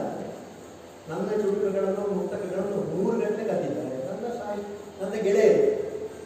ಬದನೆ ಡಾಕ್ಟರ್ ಹೇಳಿದ್ರು ನನ್ನ ಹತ್ರ, ಅವರಿಗೆ ಹುಡುಕಿದ್ದನ್ನು ನೀವು ಕಂಪ್ಲೇಂಟ್ ಮಾಡೋದು ಹೇಳಿದರು. ಬದನೆ ಡಾಕ್ಟರ್ ಅವಾಗ ಹೇಳಿದ್ದಾರೆ. ಅದಕ್ಕೆ ನನ್ನ ಮಗಳು ಬಂದ ಉತ್ತರ ಏನು ಕೊಡ್ತಾರೆ, ಅಪ್ಪ ನೀವು 1000 ಗಂಟೆ ಬರೀಬೇಕು, 51 ಕಲಿತಾರೆ ಇರಲಿ. ಹಾಗೆ ಕದ್ದುಕೊಳ್ಳೋದು ಒಳ್ಳೆಯದಲ್ಲ. ನಾನು ಇಲ್ಲಿ ಬಲ್ಲೆ ಚುಟುಕರ ಬಗ್ಗೆ ಹೇಳ್ತೇನೆ. ಮಕ್ಕಳು ತುಂಬ ಜನ ಓದಿದ್ದಾರೆ. ಹಾಗೆ ನಾನು DVಜಿಯವರ ಚುಟುಕ, ದಿನಕರ ದೇಸಾಯಿ ಅವರ ಚುಟುಕ ಇಷ್ಟು ನಾವು ಕೇಳಿದ್ದೇವೆ. ಪರಮೇಶ್ವರ ಭಟ್ರದ್ದು, ಶ್ರೀ ಪರಮೇಶ್ವರ ಭಟ್ರದ್ದು, CPK ಅವರದ್ದು. ಆಮೇಲೆ ಇತ್ತೀಚೆಗೆ ಗುಂಡಿರಾಜರದ್ದು ನಾವು ನೋಡ್ತೇವೆ. ಗುಂಡಿರಾಜರ ಚುಟುಕಗಳೆಲ್ಲ ಕೂತ್ಕೊಳ್ತೇವೆ, ನಾವು ನೋಡ್ತೇವೆ. ಆ ಕುಟುಂಬ ಒಂದು ಮನೋರಂಜನೆ ಕೊಡ್ತದೆ, ಅನ್ನೋದು ಬೇರೆ ಬೇರೆ ಅರ್ಥಗಳು. ಈಗ ಕೆಲವೊಮ್ಮೆ ಚುಟುಕ ಈಗ 4,000 ಚುಟುಕ ಅಂತ ಹೇಳಿದರೆ 4,000 ಇರಬೇಕಂತ ನಿಯಮ ಇಲ್ಲ. 3,000 ಇರ್ಬೋದು, 5,000, 20,000 ಇರ್ಬೋದು. 8ಕ್ಕಿಂತ ಹೆಚ್ಚು ಬೇಡ, 1 ಮಾತ್ರ ಇರ್ಬೋದು. ನನ್ನ ಹತ್ರ ಒಂದು ಚುಟುಕ ತರಬೇತಿ ಶಿಬಿರಕ್ಕೆ ಹೋದರೆ ಒಬ್ಬರು ಹುಡುಗಿ ಕೇಳ್ತಾಳೆ, ಸರ್ ಅದು ಹೆಂಡತಿಗೆ ಅರ್ಧಾಂಗಿ ಅಂತ ಹೇಳೋದು ಯಾಕೆ? ಅರ್ಧಾಂಗಿ ಹೆಂಡತಿ ಯಾಕೆ ಹೇಳೋದು? ಅಯ್ಯೋ ಕೆಲವು ತಿಳಿದಿ ಚುಟುಕ ಮಾಡುವಲ್ಲಿ ಗಂಡನಿಗೆ ಬೇಕು ಬಟ್ಟೆ ಮೀಟರ್ 2, ಹೆಂಡತಿಯರಿಗೆ ಮೀಟರ್ 1 ಸಾಕು. ಅದಕ್ಕೆ ಹಾಗಾದರೆ ಅರ್ಧಾಂಗಿ. ಇದು ತಮಾಷೆ. ಮಗುಗಳಿಗೆ ಚುಟುಕ ಅಲ್ಲ, ಮಕ್ಕಳಿಗೆ ಅದು ಸಂಸ್ಕೃತಿ. ಮತ್ತೊಬ್ಬಳು ಕೇಳಿ ಇನ್ನೊಂದು ಚುಟುಕ, ಒಂದು ಚುಟುಕ ಅದು ಹೇಗೆ ನನಗೆ ಅರ್ಥ ಆಗುತ್ತೆ ಹೇಳ್ತೇನೆ. 4 ಸಾಲು ಚುಟುಕ ಮಾಡೋದು. 1ನೇ ಸಾಲು ಕೊಟ್ಟಾಗುವಾಗ 2ನೇ ಸಾಲು ಹೇಗೆ ಬರುತ್ತದೆ ಅಂತ ಊಹಿಸಲಿಕ್ಕೆ ಸಾಧ್ಯ ಇಲ್ಲದಾಗಿರಬೇಕು. 2ನೇದು ಕೊಟ್ಟ ಮೇಲೆ 3ನೇದು ಮನೆಗೆ ನಿಲ್ಲುತ್ತಬಾರದು. 4ನೇದಲ್ಲಿ ಅಯ್ಯೋ ಇಷ್ಟೇ ಬೀಳಬೇಕು ಕೆಳಗೆ. ಅದು ಚುಟುಕ ಮಾಡೋಣ ತಮಾಷೆಗೆ. ಅದು ಬೇಡ. ಎಲ್ಲರಂಥವನಲ್ಲ ನನ್ನನ್ನಲ್ಲ. ಮಕ್ಕಳೆಲ್ಲ ಹೇಳಿಬಿಟ್ಟು ಎಲ್ಲರಂಥವನಲ್ಲ ನನ್ನನ್ನಲ್ಲ, ನನ್ನ ಗಂಡ ಎಲ್ಲರ ಇರುವವಲ್ಲ ಅಂತ ಹೇಳಿದ್ರೆ ಅವರ ದೊಡ್ಡ ಗುಬ್ಬರಾಯ ಅಂತ ನಾವು ಭಾವಿಸಬೇಕು. ಏನು ದೊಡ್ಡ ಮನುಷ್ಯ, ಆದರೆ ಅವ ದೊಡ್ಡವಲ್ಲ ಏನು ಅಲ್ಲ ಅಂತೇಳಿ ಅನ್ಯ ಭಾರತದಲ್ಲಿ ಬರಬೇಕು. ಹೇಗೆ ತಿನ್ನುವನ ಬರಬೇಕಲ್ಲ ಬರೀ ನೋಡಿ ಮಾಡಿ. ಮತ್ತೆ ಅವನಿಗೆ ಬಾಯಿಗೆ ಬೆಳ ಹಾಕಿದ್ರೆ ಹಚ್ಚಲಿಕ್ಕೆ ಗೊತ್ತಿಲ್ಲ, ಅಷ್ಟು ಪಾಪದವ. ಹೇಗೆ ಇರುವೆಯನ್ನು ಕೂಡ ಅವನು ಕೊಲ್ಲ. ಕೀರಿಕಾಡಿನ ವಿಷ್ಣು ಮಾಸ್ತರರು ಜನಮನವ ಗೆದ್ದವರು. ಹಾಡಿ ಕಲಾವಿದರೆನಿಸಿ ಹೆಸರ ಗಳಿಸಿದವರು, ಸೇರಿ ಕಟ್ಟೊಳಗೆ ನುಡಿನವನ್ನು ಸಲ್ಲಿಸಿದವರು, ಈ ವೃತ್ತಿಯ ಪರಿಮಳವ ಜಗದೊಳಗೆ ಪಸರಿಸಿದವರು. ಇಲ್ಲಿ ಆದಿಪ್ರಾಸ ಅಂತ್ಯಪ್ರಾಸ ಮಾತ್ರ ಸಂದರ್ಶನ ತಂದಿದ್ದೇನೆ ನಾನು. ಚುಟುಕಕ್ಕೆ ಪ್ರಾಸ ಬೇಕು, ಆದರೆ ಕಡ್ಡಾಯ ಅಲ್ಲ. ಅದು ಇದ್ರೆ ಅನುಕೂಲ ಆಗ್ತದೆ, ಒಳ್ಳೆಯದಾಗ್ತದೆ. ಚುಟುಕಕ್ಕೆ ಮಾತ್ರ ಅಲ್ಲ, ಎಲ್ಲ ಅನುಕೂಲ ಆಗ್ತದೆ. ಆಮೇಲೆ ಇದು ತುಂಬ ಉಂಟು, ನನಗೆ ಹೇಳುವುದಿಲ್ಲ. ತುಮಕೂರು ಯೂನಿವರ್ಸಿಟಿಯ ಒಬ್ಬರು ರಿಟೈರ್ಡ್ ಇಂಗ್ಲೀಷ್ ಪ್ರೊಫೆಸರ್ ಪುಸ್ತಕ ಅದನ್ನೀಗ ಕನ್ನಡಕ್ಕೆ ಅನುವಾದ ಮಾಡ್ತಾ ಇದ್ದೇನೆ. ಚುಟುಕ ರೂಪದಲ್ಲಿ ಎಲ್ಲ ಚುಟುಕು ಮಾಡಿಕೊಡ್ಬೇಕು ಅಂತ ಹೇಳ್ತಾರೆ. 3 ಗಂಟೆ ಹೊರಟಿದ್ದೇನೆ, ಏನಾದರೂ ಗೊತ್ತಿಲ್ಲ. 25 ಮಂದಿ ಹಾಕಿಲ್ಲ, ಬಹಳ ಚಂದ ಉಂಟು, ದೊಡ್ಡದು. ಹಾಗಾಗಿ ಏನೇನು ಚುಟುಕು ನಾವು ಸಣ್ಣದರೊಳಗೆ, ಚುಟುಕು ಚಿಕ್ಕದು. ಚುಟುಕ ಎನ್ನುವುದು ಪ್ರಕಾರ, ಸಾಹಿತ್ಯದ ಒಂದು ಪ್ರಕಾರ, ಅದಕ್ಕೆ ಹೆಸರು ಚುಟುಕ ಅಂತ. ನಾವು ಅದನ್ನು ಚಿಕ್ಕದಾದಾಗ ಚುಟುಕು ಅಂತ ಹೇಳ್ತೇವೆ. ಪ್ರಕಾರದ ಹೆಸರು ಚುಟುಕಲ್ಲ, ಚುಟುಕ ಅಂತ. ಇದು ಇತ್ತೀಚೆಗೆ ನಮ್ಮ ಜನಜೀವನದಲ್ಲಿ ಹಾಸನಕ್ಕಾಗಿ ಬಿಟ್ಟೆ. ದೊಡ್ಡ ದೊಡ್ಡ ಗಾಡಿ ಹೋಗ್ಲಿಕ್ಕೆ ಜನರಿಗೆ ಕುಸೋದಿಲ್ಲ. ಚುಟುಕಾದ ಗಾಡಿ ಹೋಗುವ ಓದಲಿಕ್ಕೆ ಆಗ್ತದೆ, ಗಾಡಿ ಹೋಗುವ ಬರೀಲಿಕ್ಕೆ ಆಗ್ತದೆ. ಅದನ್ನು ಅದರೊಟ್ಟಿಗೆ ನಾವು ಮೆಲುಕು ಹಾಕಲಿಕ್ಕೆ ಆಗ್ತದೆ, ಮನಸ್ಸಿಗೆ ರಂಜನೆ ಕೊಡ್ತಾರೆ. ಕೆಲವೊಮ್ಮೆ ಕೆಲವು ಚುಟುಕುಗಳು ಇವತ್ತು ಅರ್ಥ ಆಗುವುದಿಲ್ಲ, ನಾಳೆ ಅರ್ಥ ಆಗ್ತದೆ, ನಾಳೆ ಅದು ಬರ್ತದೆ. ಓ ಇದು ಹೀಗುಂಟಲ್ಲ ಅಂತ ಕೆಲವೊಮ್ಮೆ ಆಗಿಬಿಡ್ತದೆ. ಹಾಗಾಗಿ ಏನೇ ಇರಲಿ, ಚುಟುಕ ನಮ್ಮ ಜೀವನದ ಅವಿಭಾಜ್ಯ ಅಂಗ ಆಗಿರೋದು ಆಗಿದೆ ಕೂಡ. ಅದನ್ನು ನಾವು ಸರಿಯಾಗಿ ಬಳಸಿಕೊಳ್ಳಬೇಕು. ಈ ವಾಟ್ಸಪ್ಗೆ ಬಗ್ಗೆ ನಾನು ಹೇಳ್ತಾ ಇದ್ದೇನೆ, ಆಗಲೇ ಹೇಳಿದೆ. ಹಾಗೆ ವಾಟ್ಸಪ್ಪಿನಲ್ಲಿ ಚುಟುಕು ಬರೆಯೋರು, ಕವನ ಬರೆಯೋರು, ಕಥೆ ಬರೆಯೋರೆಲ್ಲ ಇನ್ನೊಬ್ಬರೇ ಕೃತಿಗಳನ್ನು ಓದಬೇಕು. ಸರಿಯಾಗಿ ಓದಿ ನನ್ನದನ್ನಾಗಿ ಮಾಡಿಕೊಂಡು ಚೌರ್ಯ ಅಲ್ಲ, ಅನುಭವಿಸಿಕೊಂಡು ಬರೀಬೇಕು. ಈಗ ಒಬ್ಬ ಅಧ್ಯಾಪಕರಾದವರು ಪಾಠ ಮಾಡುವಾಗ, ಈಗ ಕಾನೂನು ಸುಬ್ಬಮ್ಮ ಹೆಗ್ಗಡತಿ ಆ ಕಾದಂಬರಿಯಿಂದ ಆರಿಸಿಕೊಂಡ ಭಾಗ 10ನೇ ಕ್ಲಾಸಿಗೆ ಉಂಟು ಅಂತ ಹೇಳಿದಾಗ ರಾಮನ ಅದನ್ನು ಪಾಠ ಮಾಡಬೇಕಾದ ಅಧ್ಯಾಪಕನಾದವರು ಇಡೀ ಕಾದಂಬರಿ ಮೊದಲು ಓದಬೇಕು. ಸುಮ್ಮನೆ ಮೇಲಿಂದ ಮೇಲೆ ಓದಿದ್ರೆ ಸಾಲು, ಎಷ್ಟು ಅಧ್ಯಾಪಕರು ಓದುವುದೇ ಇದೆ. ಇದು ನನ್ನ ಸಂಪರ್ಕದಲ್ಲಿದ್ದಾರೆ, ಹಾಗೆ ಹೇಳಿದ್ದೇನೆ. ನಾವು ಸರಿ ಓದಿ ತಿಳ್ಕೊಳ್ಬೇಕು, ಮತ್ತೆ ಇನ್ನೊಬ್ಬರಿಗೆ ಹೇಳಬೇಕು. ಹಾಗಾಗಿ ಧೈರ್ಯವಾಗಿ ನಾವು ಆ ಕೆಲಸವನ್ನು ಮಾಡಬೇಕು. ನಾನು ಎಷ್ಟೋ ವಿದ್ಯಾರ್ಥಿಗಳಿಗೆ ಅಧ್ಯಾಪಕರಿಗೆ ತರಬೇತಿ ಕೊಡಿ ಹೋಗ್ತಾ ಇರ್ತೇನೆ, ಈಗಲೂ ಹೋಗ್ತಾ ಇದ್ದೇನೆ. ಇನ್ನೂ ಹೋಗ್ಲಿಕ್ಕೆ ಉಂಟು, ಉಚಿತವಾಗಿ ಕೈಗೊಂಡು ಧಾರಾಳವಾಗಿ ಎಲ್ಲ ಕಡೆಗಳಲ್ಲೂ ನಾನು ಅದನ್ನು ಹೇಳ್ತಾ ಇದ್ದೇನೆ. ನಮಗೇನು ಗೊತ್ತಿರೋದು ಕೇಳಿ ತಿಳ್ಕೊಳ್ಬೇಕು. ಈಗ ನರ್ಸರಿ ಕಾಲೇಜ್ ನಮ್ಮ ಟೀಮ್ ಉಂಟು, ಹೇಳಿದ್ದಾರೆ. ಅಲ್ಲಿ ನಾವು ಹೇಳಿಬಿಟ್ಟು ನಿಮಗೆ ಏನು ಮಾಹಿತಿ ಕೇಳಿ ಕೇಳಿ ನಮ್ಮನ್ನು ಸೋಲಿಸಬೇಕು. ಅಷ್ಟು ನಾವು ಪ್ರಿಪೇರ್ ಮಾಡಿಕೊಂಡೇ ಹೋಗ್ತೇವೆ. ನಮ್ಮನ್ನು ಯಾರು ಕ್ವಶನ್ ಕೇಳಿ ಸೋಲಿಸ್ತಾರೆ ಅವರಿಗೆ ಒಂದು ಪುಸ್ತಕ ಬಹುಮಾನ ಕೊಟ್ಟಿದ್ದು ನಮ್ಮ ಶಿಬಿರಗಳಲ್ಲಿ. ಅಂದರೆ ನಾವು ಪ್ರಿಪೇರ್ ಮಾಡ್ತೇವೆ, ಅವರು ಮಾಡ್ತಾರೆ. ಆಗ ಒಳ್ಳೆ ಕೊಡುಗೊಳ್ಬೇಕು ನಡೆಯುತ್ತದೆ. ಅಂತಹ ಕೊಡುಗೊಳ್ಳಿಕ್ಕೆ ನಮ್ಮ ಸಾಹಿತ್ಯ ಕ್ಷೇತ್ರದಲ್ಲಿ ಆಗಬೇಕು. ಅದು ಚಿಕ್ಕ ಚುಟುಕಿನ ಮೂಲಕ ಆಗಿ ದೊಡ್ಡ ಮಹಾಕಾವ್ಯದ ಅಲ್ಲಿಗೂ ಕೂಡ ಅದು ಹೋಗಬೇಕು. ಹಾಗಂತ ನಾವು ಒಂದು ನಮ್ಮ ಮನಸ್ಸನ್ನು ತೀರ್ಮಾನ ಮಾಡಿಕೊಂಡು ಬರವಣಿಗೆ ಕೊಟ್ಟರೆ ನಮ್ಮ ಜೀವನ ಸಂಪೂರ್ಣ ಸುಖಮಯ ಆಗ್ತದೆ. ನಾವು ಬರೆದದ್ದನ್ನು ಮುಟ್ಟಿದ್ದರೆ ಚಿನ್ನಾಗಿರುತ್ತದೆ. ಒಳ್ಳೆ ಬರವಣಿಗೆ ನಾವು ಮಾಡಬಹುದು. ಅಂತಹ ಕೆಲಸವನ್ನು ಮಾಡಲಿಕ್ಕೆ ತುಂಬ ಅವಕಾಶ ವಾಮನಪತಿಗಳು ಈ ಸಂಸ್ಥೆಯ ಮೂಲಕ ಕೊಡ್ತಾ ಇದ್ದಾರೆ. ಅವರ ಮನೆಯಲ್ಲಿ ಗ್ರಂಥಾಲಯ ಉಂಟು, 25,000 ಪುಸ್ತಕಗಳು ಎಲ್ಲ 15,000 ನನ್ನ ಮನೆಯಲ್ಲಿ ಕೂಡ ಉಂಟು. ಒಂದರ ನೋಡಬಹುದು. ಅವರ ಮನೆಯಲ್ಲಿ ಏನು ಕಾರ್ಯಕ್ರಮಕ್ಕೆ ನಾವು ಹೋಗ್ತಾ ಇರ್ತೇವೆ. ಅವರ ಮನೆ ಅಂದರೆ ಅದು ನಮ್ಮದೇ ಆಗಿರ್ತದೆ. ಜನರಿಗೆ ಈಗ ಅವರದ್ದು ನಮ್ಮದು ಅಂತ ಇಲ್ಲ, ನಮ್ಮದು ಟೋಟಲ್ ನಮ್ಮದು. ಹಾಗಾಗಿ ಏನೇ ಇರಲಿ, ನೀವೆಲ್ಲ ಅಲ್ಲಿ ಯಾವ ಕಾರ್ಯಕ್ರಮ ಬರಬೇಕು ಅಂತ ಹೇಳ್ತಾ ಇದ್ದಾರೆ. ಕತ್ತಲಾಯಿತು, ಹಾಗೆ ಹೆಚ್ಚು ಮಾತಾಡಿ ಹೋಗದೆ ನನ್ನ ಅಧ್ಯಕ್ಷನಾಗಿ ಕೂತ್ಕೊಳಿಸಿ ಇರಲಿ. ಏನೇ ಆಗಲಿ, ಮತ್ತೊಮ್ಮೆ ಎಲ್ಲರಿಗೂ ವಂದನೆಗಳು.